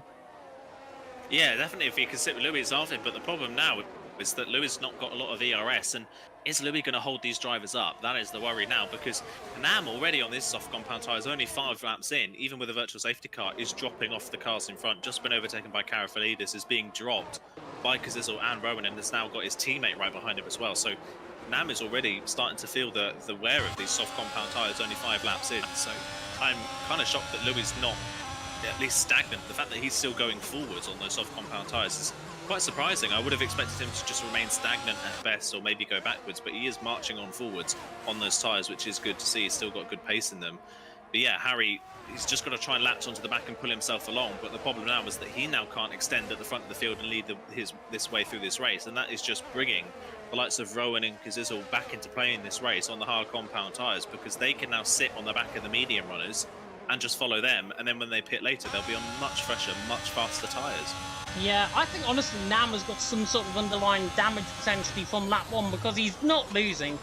5/10 of a second coming through the middle sector there. A rock is all over the back of him, and Nam is into the pit lane, either for a front wing change, or this is going to be a complete tyre change going into a set of hard compounded tyres. So wait and see. Now into the pit stop. And we'll have to wait and see, of course, what this pit stop is like. Don't think anybody's going to be close enough down in towards turn 1. Smalley on the back of Fury, potentially. But Nam into the pit lane. On go a set of hard compounded tyres. And that is a front wing change, I think, for Nam, if I'm not mistaken. It is indeed. So Nam, front wing change. No wonder he was going so slow. He couldn't have been going that slow on that set of soft compounded tyres. In the meantime, though, Smalley, he's just rejoined the session around the outside of Fury, getting the job done through turn number 4. So he's through, and he's into 11th there as well on that set of medium compounded tyres. And Blaze as well, who hasn't actually rejoined the session. I didn't even know he was actually gone from the session, to be honest. He's there in 13th position, but struggling. And now, speaking of struggling, Louis, I think, has now begun to hit the wall, because Harry was within 2.5 tenths down in towards turn 10. But now, Mitchie on the back seems to be the one that's getting dragged into contention. Harry's obviously got speed in terms of the DRS, and in terms of the train that he's got in front of him, as Nam, who's just fresh out the pit lane, is just spun coming through turn number 4. Yeah, a lot of drivers getting caught out by cold tyres. That's 2 drivers now that was spun after having a pit stop. So yeah, a lot of drivers getting caught out by cold tyres coming out of the pit lane. But yeah, Louis is definitely starting to struggle on those soft compound tyres now, and that's going to bring Harry right back into play. If I were Harry, I would get this moved on as quickly as possible. Try and separate yourself from the rest of the medium runners and the hard runners as well. See if you can build a gap while the rest of them still fight to get their way past the Aston Martin. But that Aston Martin, even derating, is very fast in a straight line. Louis has got a very fast car in a straight line here, and that Aston Martin, and Harry completely outbraking himself at turn 1. He's actually going to put him under pressure now from Mish behind. Can Mish go around the outside? No, he can't, and that's now going to put Izzat in this battle as well. So rather than going forwards, the medium runners are kind of fighting each other at the moment. They all stay in position, but yeah, that slight mistake there from Harry has just given Louis a bit of a breather. And again, Harry a little bit on the back foot now with this strategy just getting held up, and it's kind of falling. He's kind of falling back into the clutches of all the people behind him rather than going forwards. Yeah, he really needs to get his moved on the Aston Martin now to kind of save this strategy, I would say. Yeah, definitely so. And obviously he's there still going very well, I've got to say, in terms of the action out on track as well. I'm just turning off my camera, by the way, because it's dark in my room at this stage. Louis out on top from Harry there in second, Richie in third, Izzo there in fourth currently. Also, we saw a spin from Noah further down the field. Denzel Smalley now got past him, so Noah spun out the final corner. Down there in P11, he's got Fury and Jensen right on the back of him there as well. But yeah, Louis, He is really, really quick down the straight. Even through the corners, I think he's actually quite quick. And he gains another 0.3 of a second compared to last time, as Noah's gone for another spin coming through turn number 11. And that seems to be the corner that is catching people out tonight. Turn number 11, the left-hander, getting caught in the curb, deploying a little bit too much throttle, and that will end up the car spinning. But now we've got a train of 8 cars, as Line Varlet has also spun, coming out of turn number 13. We've now got a car train of around 8 cars for the lead of this race. Rowan is now absolutely steaming on the back of Izza, potentially for moving towards turn number 1. Doesn't, and Harry's gone deep again through turn number 1. Yeah. And Mitchie now going to try and counteract that, but it's Izza, in fact, who gets the better run now, side by side. Now, running down the straight in towards turn number 4. Izza on the outside line, Mitchie on the inside line. Who's going to break the hardest? And it is Mitchie down on the inside line. Holds on for P3. Izza there in 4th. Rowan there in 5th. And now Rowan right on the back of this battle there as well. Doing very good stuff as well. But Louis leads the way. Harry in 2nd. Mitchie in 3rd. There's a yellow flag in the final sector. And that was because Noah has retired in the pit lane. Yeah, that's a shame to see Noah out of this race. There was still an opportunity potentially of points for Noah in this race. But yeah, he's out of it, which is a real shame to see. So first retirement of the evening, it is Noah, unfortunately, in that Ferrari. But yeah, I don't know what's going on with Harry here, because when he was in the lead of the sprint race, he looked very in control, very calm, wasn't making mistakes, obviously didn't have the right tyres on, but was still doing a good job. But following behind Louis, every time he gets close to the back of the Aston Martin, he then makes a mistake and drops way again. So yeah, he's really struggling in the dirty air of that Aston Martin, and I wonder if the setup, maybe he's realising that maybe the setup that he's got is maybe too slow in a straight line, because he can't get anywhere near the back of that Aston Martin down the pit straight. Even with that Aston Martin derating and not having any DRS, Harry can't get anywhere near close enough, and he's kind of burning a lot of his battery to get close, but still not getting the move done. He's a bit closer this time around, 0.4 of a second. With a derating car in front, you would imagine is enough to get close, but look at that, DRS open, derating Aston Martin, and Harry's nowhere near close enough to be going for the move. So Harry's going to have to hope for a mistake from that Aston Martin, or use up the reserve of the ERS that he has got left. I don't think he's willing to use up the ERS. That McLaren, at the moment at least, is just too slow in a straight line. Yeah, he is indeed. Harry, I think, to be honest, he was better there through turn number 1. What I was going to say, though, maybe his brake pedal was actually throttling down all the way to the ground, where it actually gets stuck and it has to release it, and that's what I was potentially thinking the last couple of laps around. There, though, we looked absolutely fine, so maybe whatever problem it was is obviously rectified itself if there was ever a problem there for Harry. Louis though on top, Harry there in 2nd, Mitchie in 3rd, Izza there in 4th. We saw Rowan absolutely steaming on the back of Izza down towards turn number 1. He didn't get the move done. They were, though, side by side out of the corner, and Izza managed to retake the position back through, and he's into 4th position as a result. Still in this 8-car train. Denzel not entirely out of this either. He's 2.1 seconds off. Obviously going to lose time in terms of potential slipstream trains and potential DRS trains. Through the corners, though, Denzel's looking good, and he's now beginning to catch once again on the back of a rocker. And in about 5 laps' time, if the medium runners don't come in before then, that means I think Denzel's going to be on the back of this sooner rather than later, as Harry is on the back once again of Louis, 4 tenths away, down into the final corner at turn 14, and then to the kink, of course, at turn 15. Louis leading the way. I thought he was going to come in the pit lane, to be honest, there on this lap around, but Harry once again on the back of him in towards turn number 1. Don't think the McLaren is going to get close enough on the back of the Aston Martin. Do you know what? He might. He goes down the inside line, tries to, but he just thinks about it, maybe saying, you know, you're mine next time. Yeah, I think, again, it's kind of the sword we have with DRS train racing at the moment, is everybody kind of waits for the move. They don't want to go for the move on the brakes or anything like that. They're kind of waiting to just DRS past someone nice and easy. But by waiting so long, Harry is kind of holding himself up now, and you can definitely tell that the Aston Martin is not in a good state on those tyres. So those tyres are pretty much at the end of their life. So you would have expected Harry to be past this Aston Martin by now, but because he's so reluctant to use his reserve of ERS, he's just stuck behind this Aston, not going anywhere. So I think he's got to go for the move at some point, as I think Jensen's now had another spin in this race and has spun the car out of 7 just before turn 8. Don't know if he's hit the barrier or not. It doesn't look like he has, so it looks like he's gotten away with it. But championship leader, having a nightmare of a race so far, spun in the opening phase of this race at the very start, and is now spun again and is down to 12th. The Ferraris are having a bit of a horror show tonight. Yeah, they are indeed. Jensen there down in 13th. I think it's just overheated tyres now for him there in 13th, and that's why I need him spun once again. Louis, though, has left now 4% ERS on the battery, and Harry has got 30%. you know where this one's going, I think, as again, Jensen has fun coming through turn number 11, so I don't think he's going to be the current leader of the championship coming into tonight, and how Louis decides to come in the pit lane, and Harry now freed into the lead of the race. But watch out for Izza. Izza's right on the back of Mitchie, down and towards turn number 1. The Singaporean, I don't know where he's got this speed from. He's down the inside line and towards turn number 1. They both go a bit deep, and actually Harry locks up again in towards turn number 1, and Izza perhaps could get 2 positions for the price of 1 here. Izza now on the back of Harry. This is for the lead of the race, and now the Singaporean on the back of the FDR man tries to go all the way around the outside of turn number 4, but Izza's not close enough. He might go for the up and under though out of turn number 4. He's there alongside him, and the McLaren now is under threat from Izza on the inside line through turn number 6. Again, a bit squirrely on the rear end. Harry, though, still leads the way. Izza there in second, Rowan there in third, and Kazizzle absolutely forces the move down the inside of Mitchie. Mitchie, I think, might have got a little bit of contact with him a little bit earlier on in the scrimmaging, and Kazizzle now through and he's into fourth. Lovely move, by the way, Belashazoo man on the TF10 man, who actually fights back in towards Wednesday, how that ended up in terms of that, and I think Kazizzle actually now getting overtaken by Mitchie all the way around the outside of Mitchie again, forced off track slightly. Karafalidis is involved in this, and there's contact between them both. Mitchie tried to come across and Karafalidis noticed that he was there, luckily still going both of them in the race, otherwise that could have been an absolute humdinger of an accident. But Harry leads the way, Izza there in second, Rowan there in third, Kazizzle there in fourth, doing a good job at this moment in time. However, Harry still out in front, Izza in second, Rowan in third, and breathe. And breathe, yeah. So I think Rocker's into the pit lane. Yeah, Rocker is into the pit lane from the medium compound tyre. So I think he's had enough of that battle and wants to get out of it while they're still fighting. As here comes Karafalidis on the back of Mish in towards turn number 1, which defends the position, almost misses the corner. Karafalidis has to go try and do the up and under, but can't quite get the move done again. Mish not leaving a lot of room, and they contact. That was inevitable.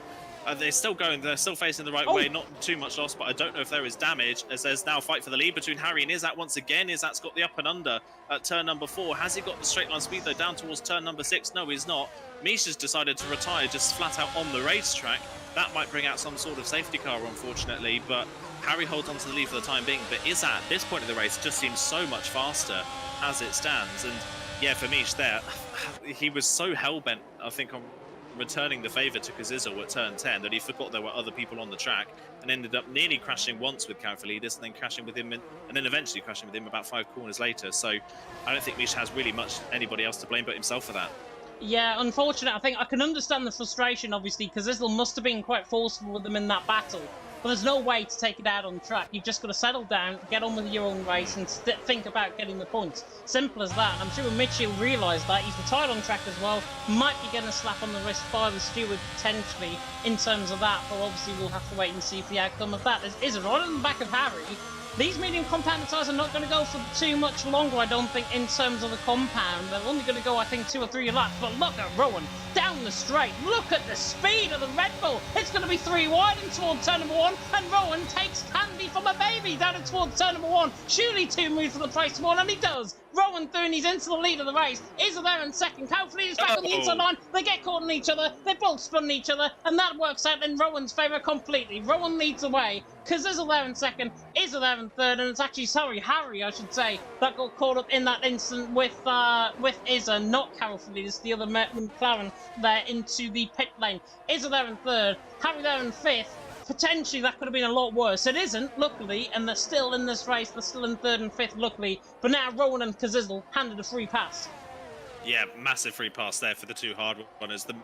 Yeah, that is the problem I was saying earlier on with Harry not being able to extend at the front, and that mistake that he made at the VSC restart where it allowed Louis to get close to him has meant that he was in the pack with the medium runners, and now all of the medium runners have just fallen over one another. They've just crashed into one another, spun, got caught up in other people's accidents, and all of those on that medium strategy now are pretty much out the running, as Louis has dropped the car out of 7 on the run towards turn 8, of course still in this race, but that was a crucial mistake for Louis, who'd had built a pretty decent gap over a Rocker and Karafalidis in that phase while they were all battling. He was out on those hard compound tyres building a gap, but that gap that he's wiped out about 4 seconds of that gap in about 1 corner just by that spin, which is a costly error there, unfortunately, for Louis. Karafalidis, after his pit stop, manages to just stay ahead of a Rocker, but you've got to say that Rocker and Karafalidis have picked the perfect time to pit because they missed all of that carnage with the other medium runners.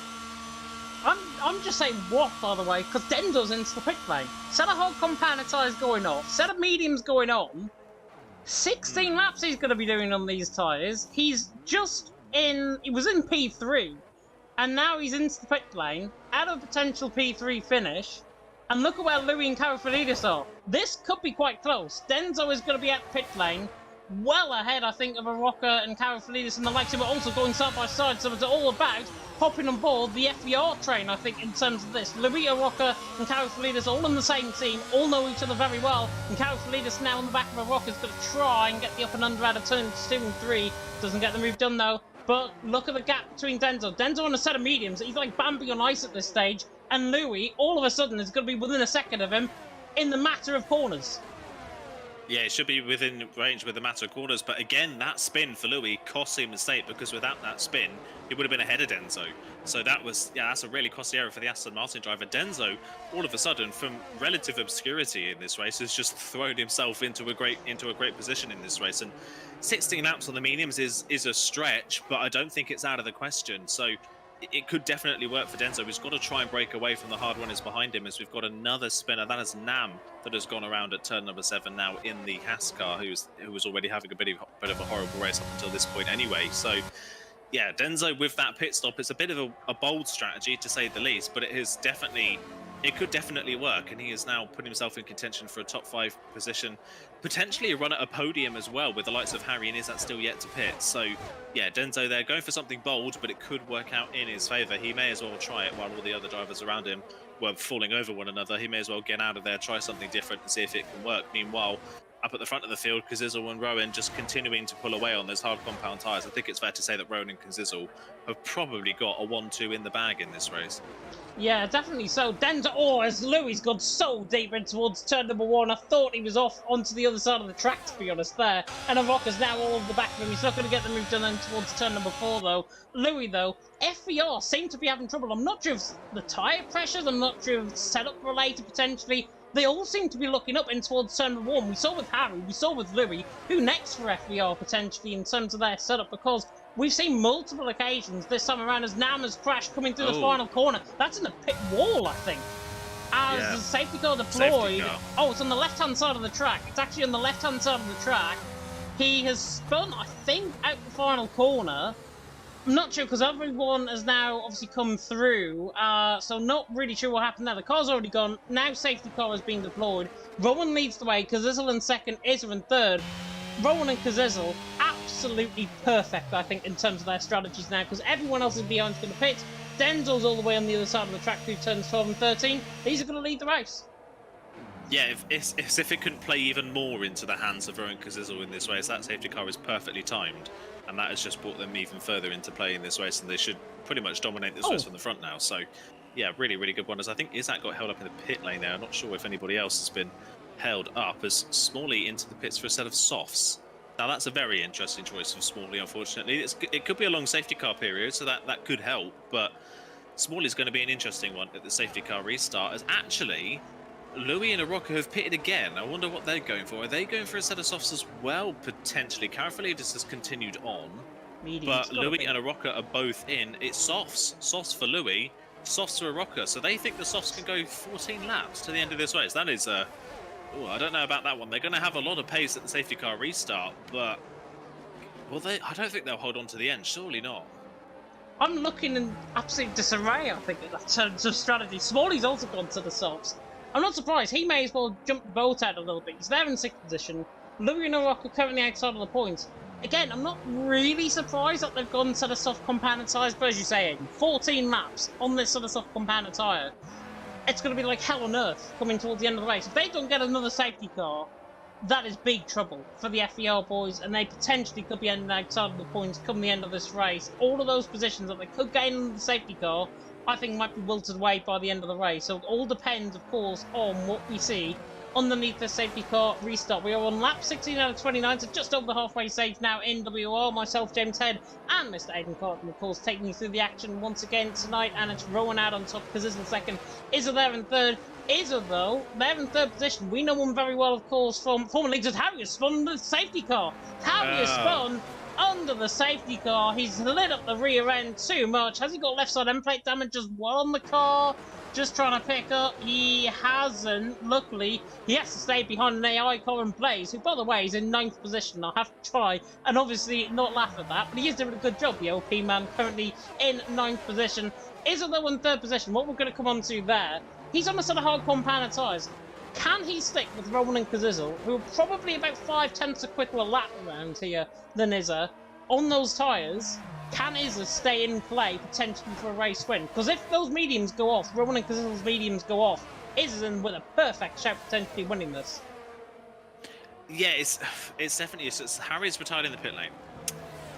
Interesting. That's a very interesting call for Harry there, because even with that spin, he was still in the points. But yeah, he's just decided to retire in the pit lane for no apparent reason, which is a real shame. So yeah, that is not what we want to see at all. Sadly, that makes 5 retirements now from this race. I think is that definitely he could have the pace to hold on. He's got to make sure that his tyres are warmed up at the safety car restart. So that is going to be the crucial thing. And with this track not having a lot of corners, it is quite hard to warm your tyres up under the safety car period here. So hopefully his tyres are warmed up by the safety car restart, and if they are, he definitely could have the pace to hold on.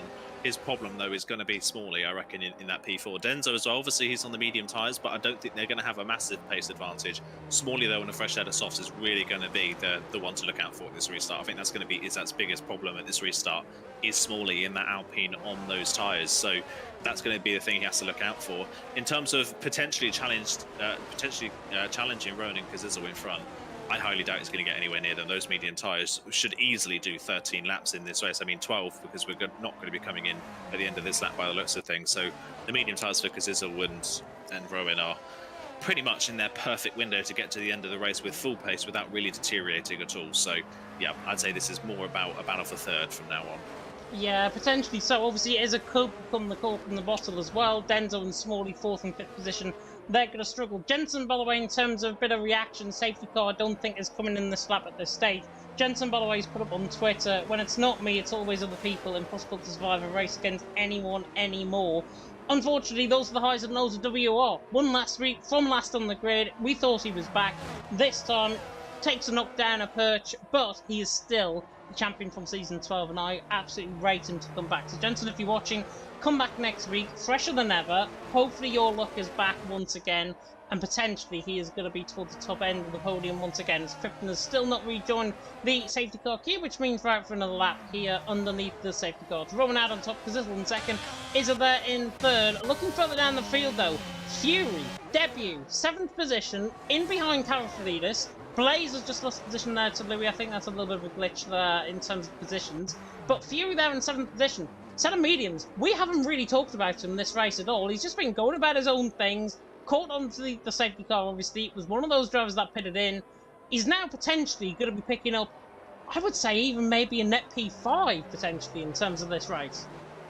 Yeah, this is the benefit of just having a nice, clean, easy race, not getting involved in incidents and keeping yourself to yourself and having a smart race, is you end up in positions you maybe weren't expecting to be in relative to the pace that you've got, but you fully earned it. You fully earned being in this position because you've kept it clean, you've not made a mistake, and you've done a brilliant job to get to this position anyway, and that's why Fury is now up in P6, and like you say, Karafalidis in front on old hards is potentially going to be a bit of a sitting duck at this restart in front. He's got fairly behind on the same set of tyres, but then behind that, of course, you've got Blaze's AI car, which is not going to help the drivers behind at the safety car restart. They will have to stick behind that AlphaTauri for the restart, which will be a bit of a problem as they're getting very close to crashing into one another behind the safety car at the moment. The safety car should be coming in the end of this lap. We're just waiting for Kryptonite to recatch the back of this train. But yeah, like I say, Fury, really, really smart driving from him, and keeping it clean has paid beautifully, and is now looking at potentially a top 5 finish in his first race.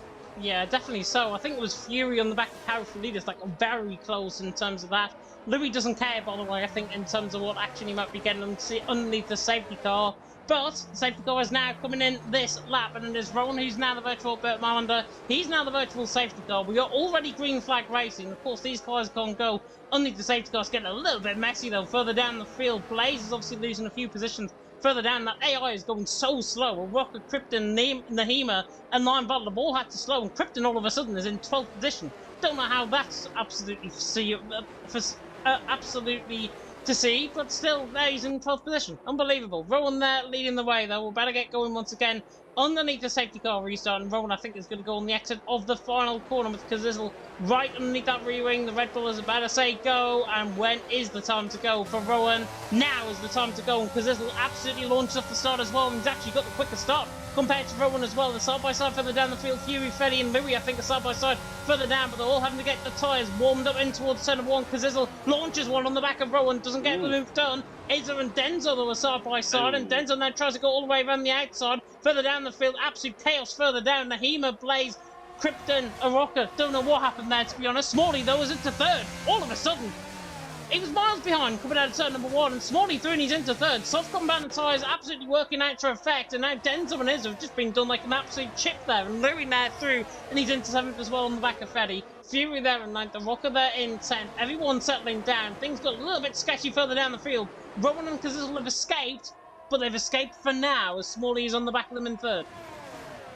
Yeah, Smalley got those tyres up to junction beautifully, and that was a lovely bit of driving there from the Alpine driver to get past the 2 Alfa Romeos in quick succession there. Unfortunately, the other soft runners, not quite the same start there. Louis is now going for 5th position, but he sent a massive 3-wide move into turn 1 and just drove clean into the side of, I believe it was Fury, that he just drove clean into the side of, which is why Fury is down a few places. So that might be potentially something that stewards have to look out after this race. That was a bit of an aggressive dive from Louis to try and gain places as quickly as possible. And while it's paid off, it has hindered other drivers' races, unfortunately. But he is up now into 5th position and already on the back of Izzat. And you can see those hard tyres of Izzat not working at all. The top 4 have just driven away from him at the safety car restart. He's already under pressure from Louis behind, and Karafalidis not too far behind, who is completely extending track limits to make sure he doesn't get a penalty. As there goes Louis down the inside of Izzat. Nothing Izzat can do.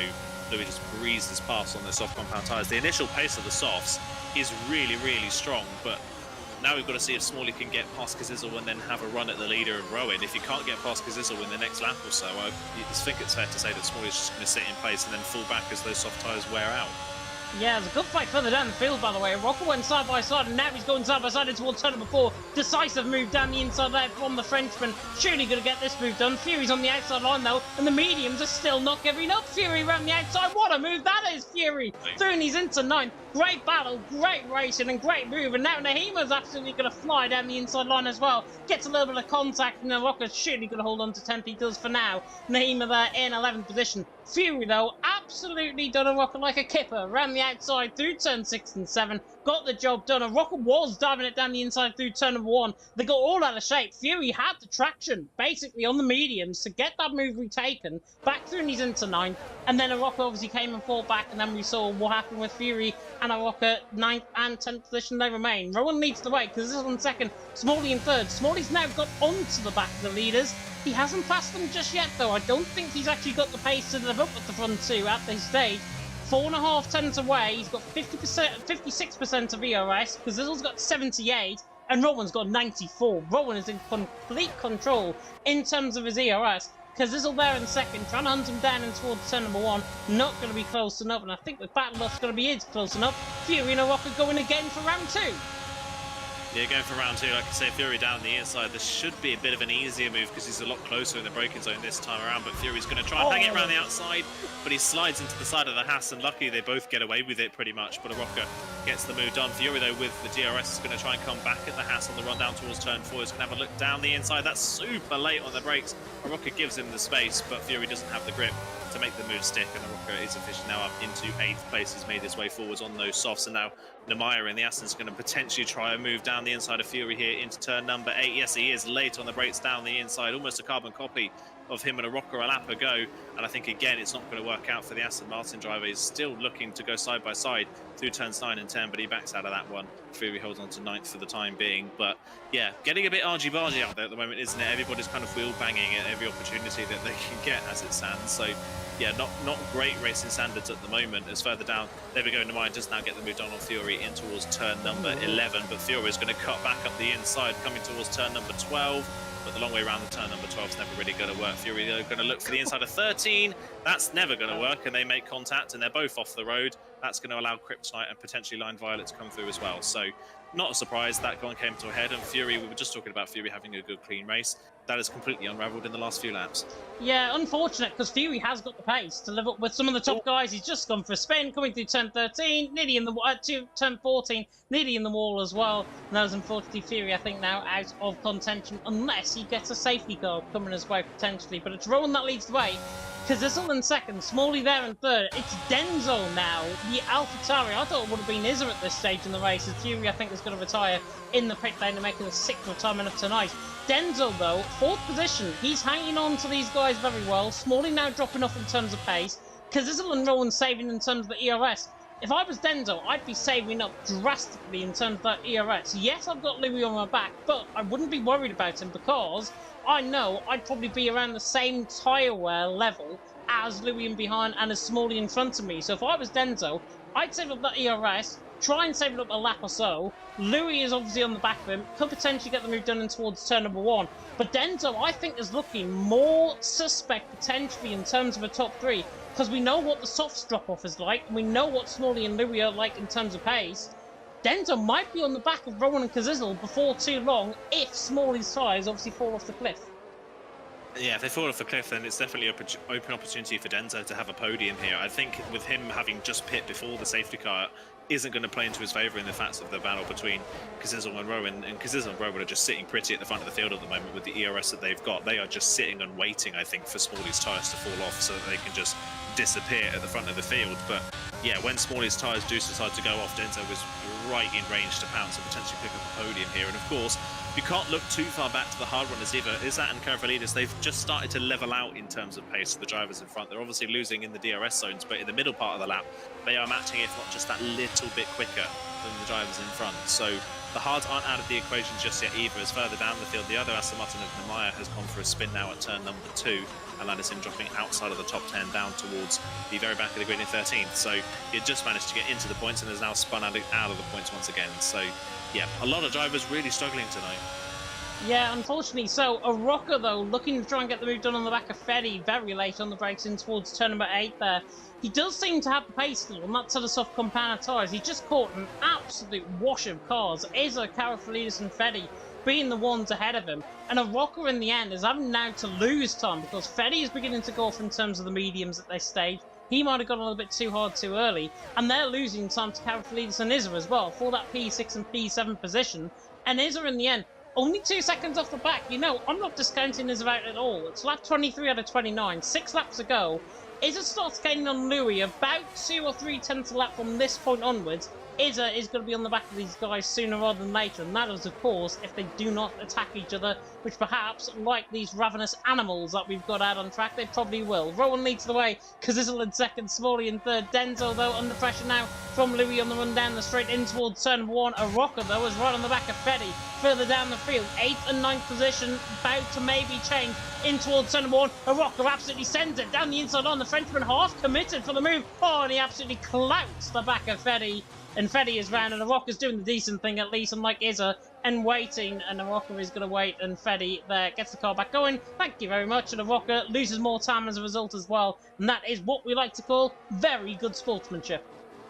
Yeah, that is great sportsmanship. That is nice to see, but unfortunately the incident really shouldn't have happened in the first place, which is a bit of a shame. It was, like you say, just kind of a half-hearted attempt at an overtake that never really happened, and it led to contact. So yeah, it's a shame the incident happened, and it's just another one, I think, to add to the list. I think the stewards are going to have a bit of a busy evening, unfortunately, or busy couple of days coming forwards, because there was going to be a lot of angry drivers, I think, coming out of this race. And I think just to prove how crazy this race has been, having been at the back and spun multiple times, Kryptonite's now 7th. And comfortably 7th at the moment. The only person that's really close enough to challenge him is Lion Violet, who has equally also had a really horrible night tonight, but they're both going to come away with a solid points finish as it stands, because of everybody else behind them having pretty horrible races as it stands. 8th and 9th, I should say, not 7th and 8th. I do forget that Rowan is still desynced on my end. So yeah, so 8th and 9th for Kryptonite and Lion Violet. So yeah, that just goes to show how crazy of a race has been. They're still recovering to a solid points finish whilst having horrible races themselves with multiple spins. So yeah, that is just a kind of a taste of what we've had tonight.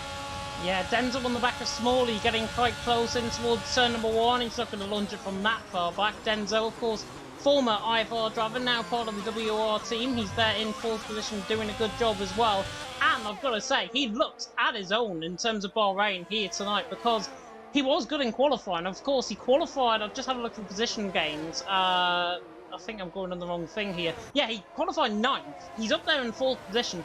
Everyone, in fact, in the top 10 have gained positions apart from Kazizel, who was still there in 2nd and perhaps going to be going for the race win. So everyone, if Kazizel gets the move done on Rowan, are going to gain positions as a result. It just comes to show how crazy this race has actually been so far in Bahrain. And still, it's going to get even crazier with still 4.5 laps to come as Denzo gets caught on the outside curb, coming through turn 9 and 10, and Louis is Looney's into 4th, and Denzel's now going to rejoin track side by side with him. That should be Louis' move, and it is indeed. The Aston Martin Looney's into 4th.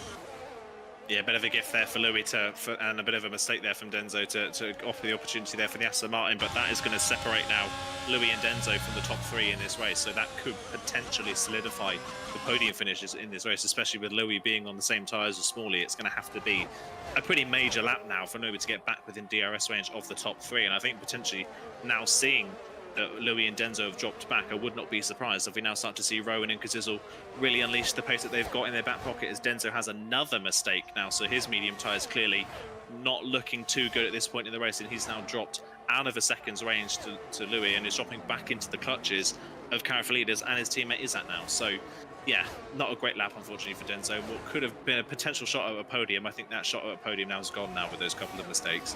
Yeah, definitely so, unless obviously something unravels in terms of the front 3 battle, because Louis now, in terms of his softs, going off the pace as well. And it's all about Rowan, Kazizel and Smalley. Who would have thought Smalley? He rejoined, by the way, halfway through this race.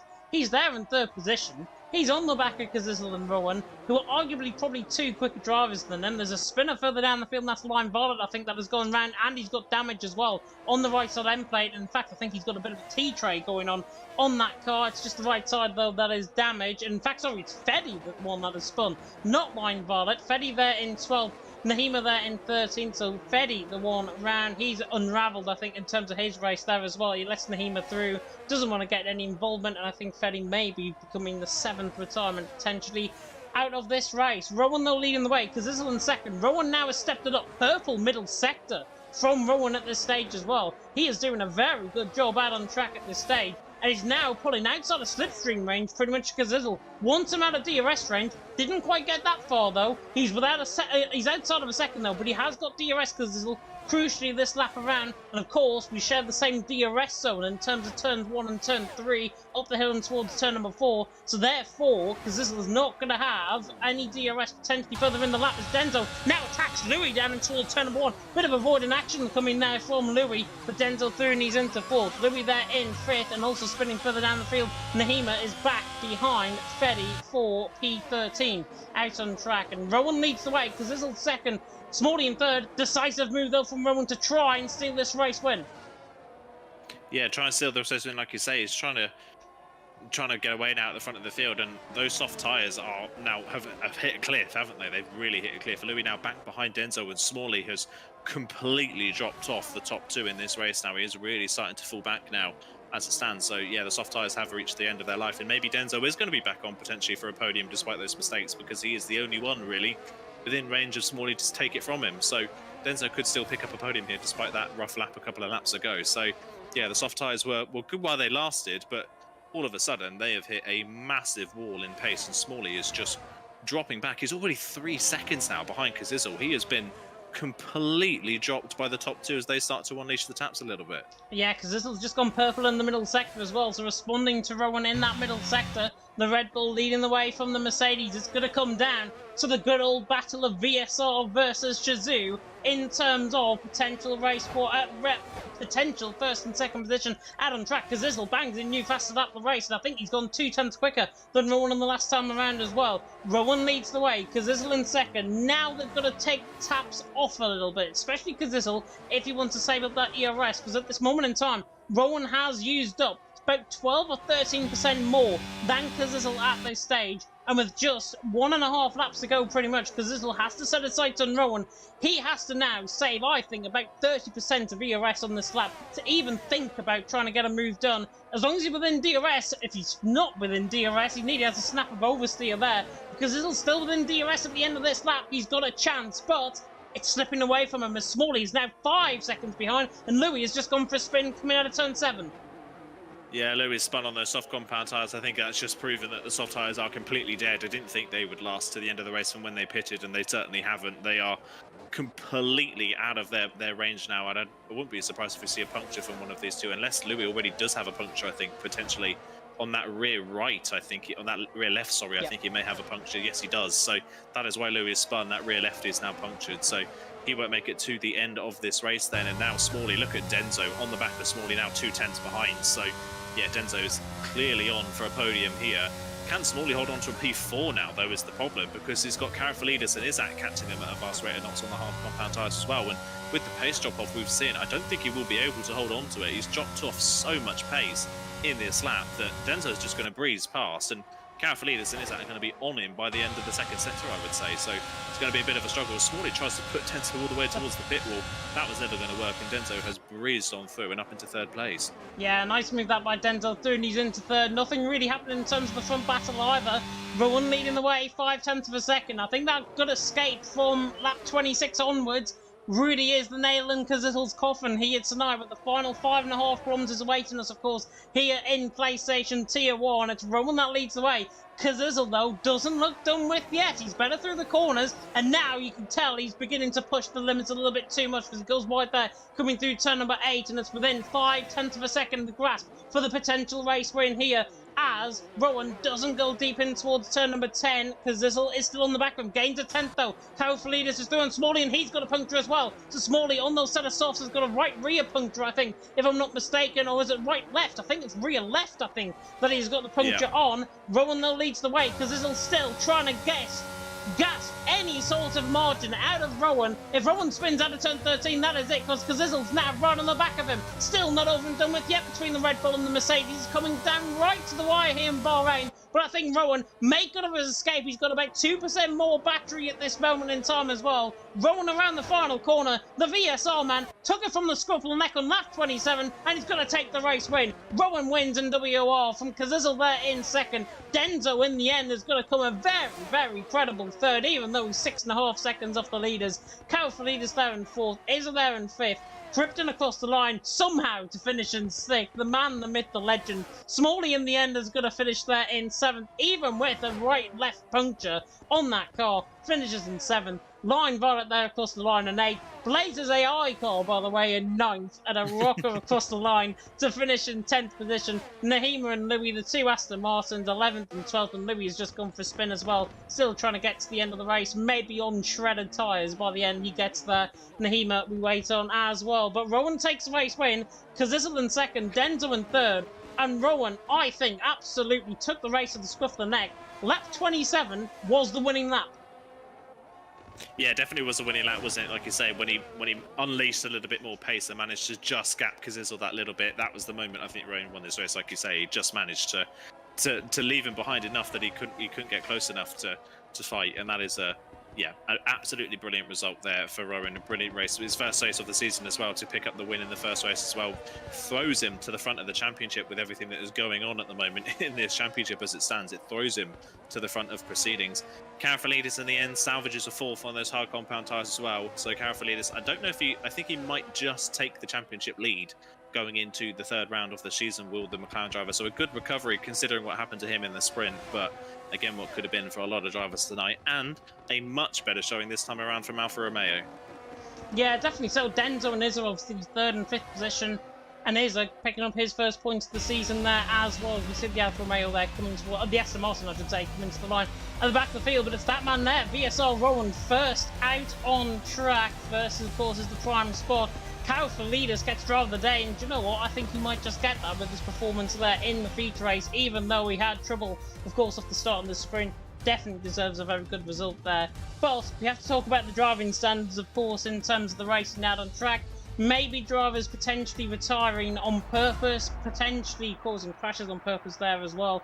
Really unfortunate to see. This is WOR, by the way. It's not a Mickey Mouse sort of league. This is WOR, and potentially, if Rowan just absolutely taken off my guard by that dance there from Rowan in terms of the podium interviews. But obviously out on track. Driving standard, we've got to get better. Round 3 next week, obviously, we go to, and I'm just going to get the calendar up for a second, we go to Miami next week. And Miami, thought the driving standards were bad here. Miami could potentially be a lot worse. So drivers, you've been put on notice. We want better driving from you. We know you can deliver. Follow it up as Rowan, of course, takes the race win out on track. There are the actual results from the weekend, and these are the actual results from the race. But it's Rowan out on top, Kazizel there in second, Denzel there in third, Kaufleidus in fourth, Izza, Krypton, Smalley, Lion, Varlet, Blaze, and a Rocker round off the top 10. In terms of the point scoring finishes, of course, plenty to decipher from the steward's end as well. Nahima there in 11th, wasn't his day at all. He'll come back fighting next week in Miami. Louis there in 12th. Freddy there down in 13th in the end. Of course, the final retirement out on track with Fury, Harry, Nam, Mitchie, Jensen, and Noah. 7 retirements in the end in what was a pretty dire in terms of driving standard sort of race. Rowan, though, out on top, because this is in second, Denzel in third. Because we have run a little bit late, I'm not sure if we want to do any interviews tonight. Yeah, we'll have to wait and see. Yes, because we have been running on for quite a while. It has been quite a long evening, unfortunately. But yeah, I fully agree with you. The driving standards tonight really not what we want to see at all. It's not often that we have to call it out. Sometimes on commentary, sometimes we can see 1 or 2 incidents and move on. But there was a lot going on tonight that really wasn't great to see, and I think a lot of drivers equally are a bit frustrated with that as well. So yeah, a bit of a shame to see so many incidents tonight. Hopefully next time out in Miami is a little bit of a change. Like you say, Miami is a difficult track, so you'd hope that the driving standards at Miami will be better, because there is not really any room to breathe at a track like Miami. So fingers crossed they are better for this time next week. But yeah, tonight was a bit of a shocking display from a lot of the drivers tonight. So yeah, hopefully that is rectified. Yeah, definitely so. Kazizel, by the way, in the chat has said he is good for an interview. Rowan has said he is off, which I'm not surprised with at all. Of course, we're taking up, I think it's like 11:15 now over there in the Netherlands for Rowan. So obviously he has to go, which is obviously totally understandable. And of course, we'll give Kazizel an interview as well. So I'm just going to send a message in. Saying can he see the chat, which I hope he can, because I think he was here last week if I'm not mistaken, in terms of, I've just gone on, I don't want to send that. Bear with me for a second, I'm just trying to get to grips with technology, as you can tell. Give me a second, there we go. So hopefully Kazizel will be able to join us, and of course we can go to the interview screen. That is the wrong interview screen. I'm just going to get that off straight away, because that is the PSGL one and not the WOR one, which I should have actually put in before we started. Checked everything through, and you forget to put the right interviews thing in. So I'll get that up quickly if we can. But hopefully, because we'll be able to join. Apparently he's in the waiting room. Are you able to bring him in? Yes, let's try and bring him in now. Let's see if we can get him in here.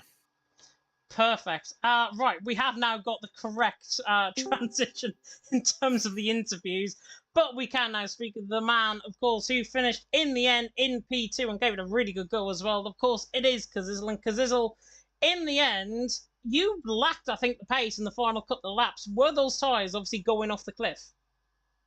I don't even know. To be honest, the whole race, I felt like I had an extra 2-3 temps in the back compared to everyone else. But then all of a sudden, Rowan just went, and I said, whoa, I saved the RS, but obviously didn't preserve it in a way that he did. And yeah, to be honest, in the last couple of laps, his pace was insane. So I was able to just about keep in DRS. And then, I thought I might be able to get him. But honestly, his pace on those last 3-4 laps, like you said, were just crazy. And to be honest, I probably got the most out of the race I possibly could. Yeah, but still, obviously, really good result finishing in P2. We talked about in commentary, obviously, I think it was lap 27, where he just seemed to pull an extra 3 or 4 tenths on you. You try to live up with that pace. On the final lap of the race, it looked like you were getting back on him. If you had another final lap, if you had another extra lap in this race, perhaps you would have got him down towards turn 1? I think so, yeah. To be honest, the reason he pulled such a gap, I think, on lap 27, is he used all his ERS. And I tried to be smart and save it and just see if I could hang on in his DRS. And it sort of worked, but it didn't work as effectively as I thought it would. So I ended up having to use all my ERS again. So, if I would have done it properly, you never know. So maybe if there was another lap, I might have been able to get him. But he probably deserves the win today. His pace was ridiculous. Yeah, pace was ridiculous indeed. Talk us through your sprint race as well, because obviously you finished second there as well behind Harry.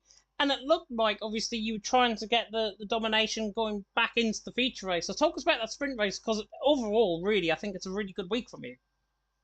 Yeah, 100%. You know, with the limited practice I had as well, it's pretty good. But going into the sprint race, I was fifth, and then I think everyone took each other out or something like that. And then all of a sudden, I was second. I was like, sweet. And then there was someone in first who just like, I forgot who it was leading, but someone just pulled a massive gap on the sauce. And at the time, I didn't know that was a viable strategy. So I thought about lap 6, his tires are going to fall off and we'll catch up. But that never happened. So I ended up having to continue to use all my ERS to try and catch up. And I think it was pretty single file from, I think, the top 3 anyway, top 4 in the sprint race. So it was actually quite nice because everyone was just sort of working together to try and catch the leader. And then obviously, I think I finished about a second behind him in the end. So if there was 1 or 2 more laps, I think I would have got him because his softs looked knackered at the end. Yeah, definitely. So, Aiden, I'm going to come across to you. Any questions? I think the only question for me is obviously if you are able to race next week, how are you feeling about Miami? Is that a track that you think you can succeed at, or is it a track that maybe doesn't sit too well with you? Obviously we had PSGL there not long ago, and I started off not really liking it, but you know, I actually sort of fell in love with it in a weird way because the first sector for me is so flowing, and I love the way one corner leads to another, and it requires a lot of talent and skill to be able to pull it off. So if I were to race, you know, I'd hope I'd be able to do quite well. I have a lot of confidence in me right now, so I really hope I could give it a good go. Yeah, it'd be great to see. And yeah, congratulations on a great race tonight and 2 second-place finishes tonight. Well done. Thank you very much, guys. You are very welcome indeed. And I think that concludes our interviews for tonight. Only the one in terms of Kazizzle, of course, much appreciated, of course, as always. And that, I think, rounds off tonight in terms of the action. Apologies about seeing a little bit of a wayward Aiden, by the way. We have still got Kazizzle in the Discord, so he is coming about of a half view there, but he has now left, and Aiden is now back alongside us once again in the commentary box. I need to put my camera on once again. There we go. Keep forgetting, and now we're in the glorious light once again, which is really good. Obviously, talking through that race, of course, Aiden, Bahrain, absolutely brilliant, I think, in terms of the action. Driving something to go by, obviously. Going into Miami next week, what do the drivers have to focus on in terms of improving? Keeping it clean for a start, definitely. I mean, we saw a lot of wheel-to-wheel racing today that oftentimes didn't work particularly well. But if you're you can't race like that at Miami. It's a completely unforgiving track. The curbs are really high, the walls are very close. There's a lot of narrow sections, so you've got to be a lot smarter about how you race at Miami there. And of course, we saw a safety car tonight, of course, and you wouldn't really say Bahrain is a traditional track where you would see a safety car all that often. Miami, I would say, is definitely more in that league where you would likely see a safety car. So I think Miami, the one that wins and the ones that do well are going to be the ones that are ready and prepared for pretty much any situation and can adapt to how the race unfolds. Because I think, considering how the season's gone so far, I would not be surprised if we see a safety car or two play a part in Miami. Yeah, I think safety cars might be the order of the day, I think, to be honest, in Miami. We have had good races around there, of course, in PSGL in the past as well. So living on hope, I think, more than expectation, potentially for next week, in terms of the action there as well. Let's have a look quickly, though, at the calendar before we obviously end off the stream. Miami, of course, next week, and then we go to Australia. And then it is the first break week, of course, of the season before we go home to Great Britain on the 16th of September as well. Many races, of course, still to come in the season. We're just getting started, of course, in WOR here tonight in terms of the on-track action and in terms of this season as well. As a pleasure once again, it's been myself and Aiden taking you through the action. Hopefully you've liked it. If you have, like, comment, subscribe, tick that notification bell, of course, if you're new. And, of course, you can have a look at our sponsors of Grid Finder and, indeed, other sponsors that are in the description, which I'm just going to try and cheekily get up so I can plug them a little bit. Next Level Racing as well, obviously on the PC side, is a main leading sponsor. And of course, all the links to the Twitter, Discord, Twitch, F1 Fantasy, and to the standings as well, potentially in there. And also license codes to the credit that we obviously use for the intro and for the trailer music as well. And that rounds us off very neatly indeed. Big thank you, of course, to Mr. Aiden for joining me in the commentary box as always. And once again, we'll take you through the action once again next week in Miami. So we better get our fake tan and suntan on, I think, to be honest, next week in terms of that. But thank you so much for watching, and before we go, obviously, we'll have another final sponsorship from our sponsors, Grid Finder. Two different things. But thank you so much for watching. Until next time, goodbye.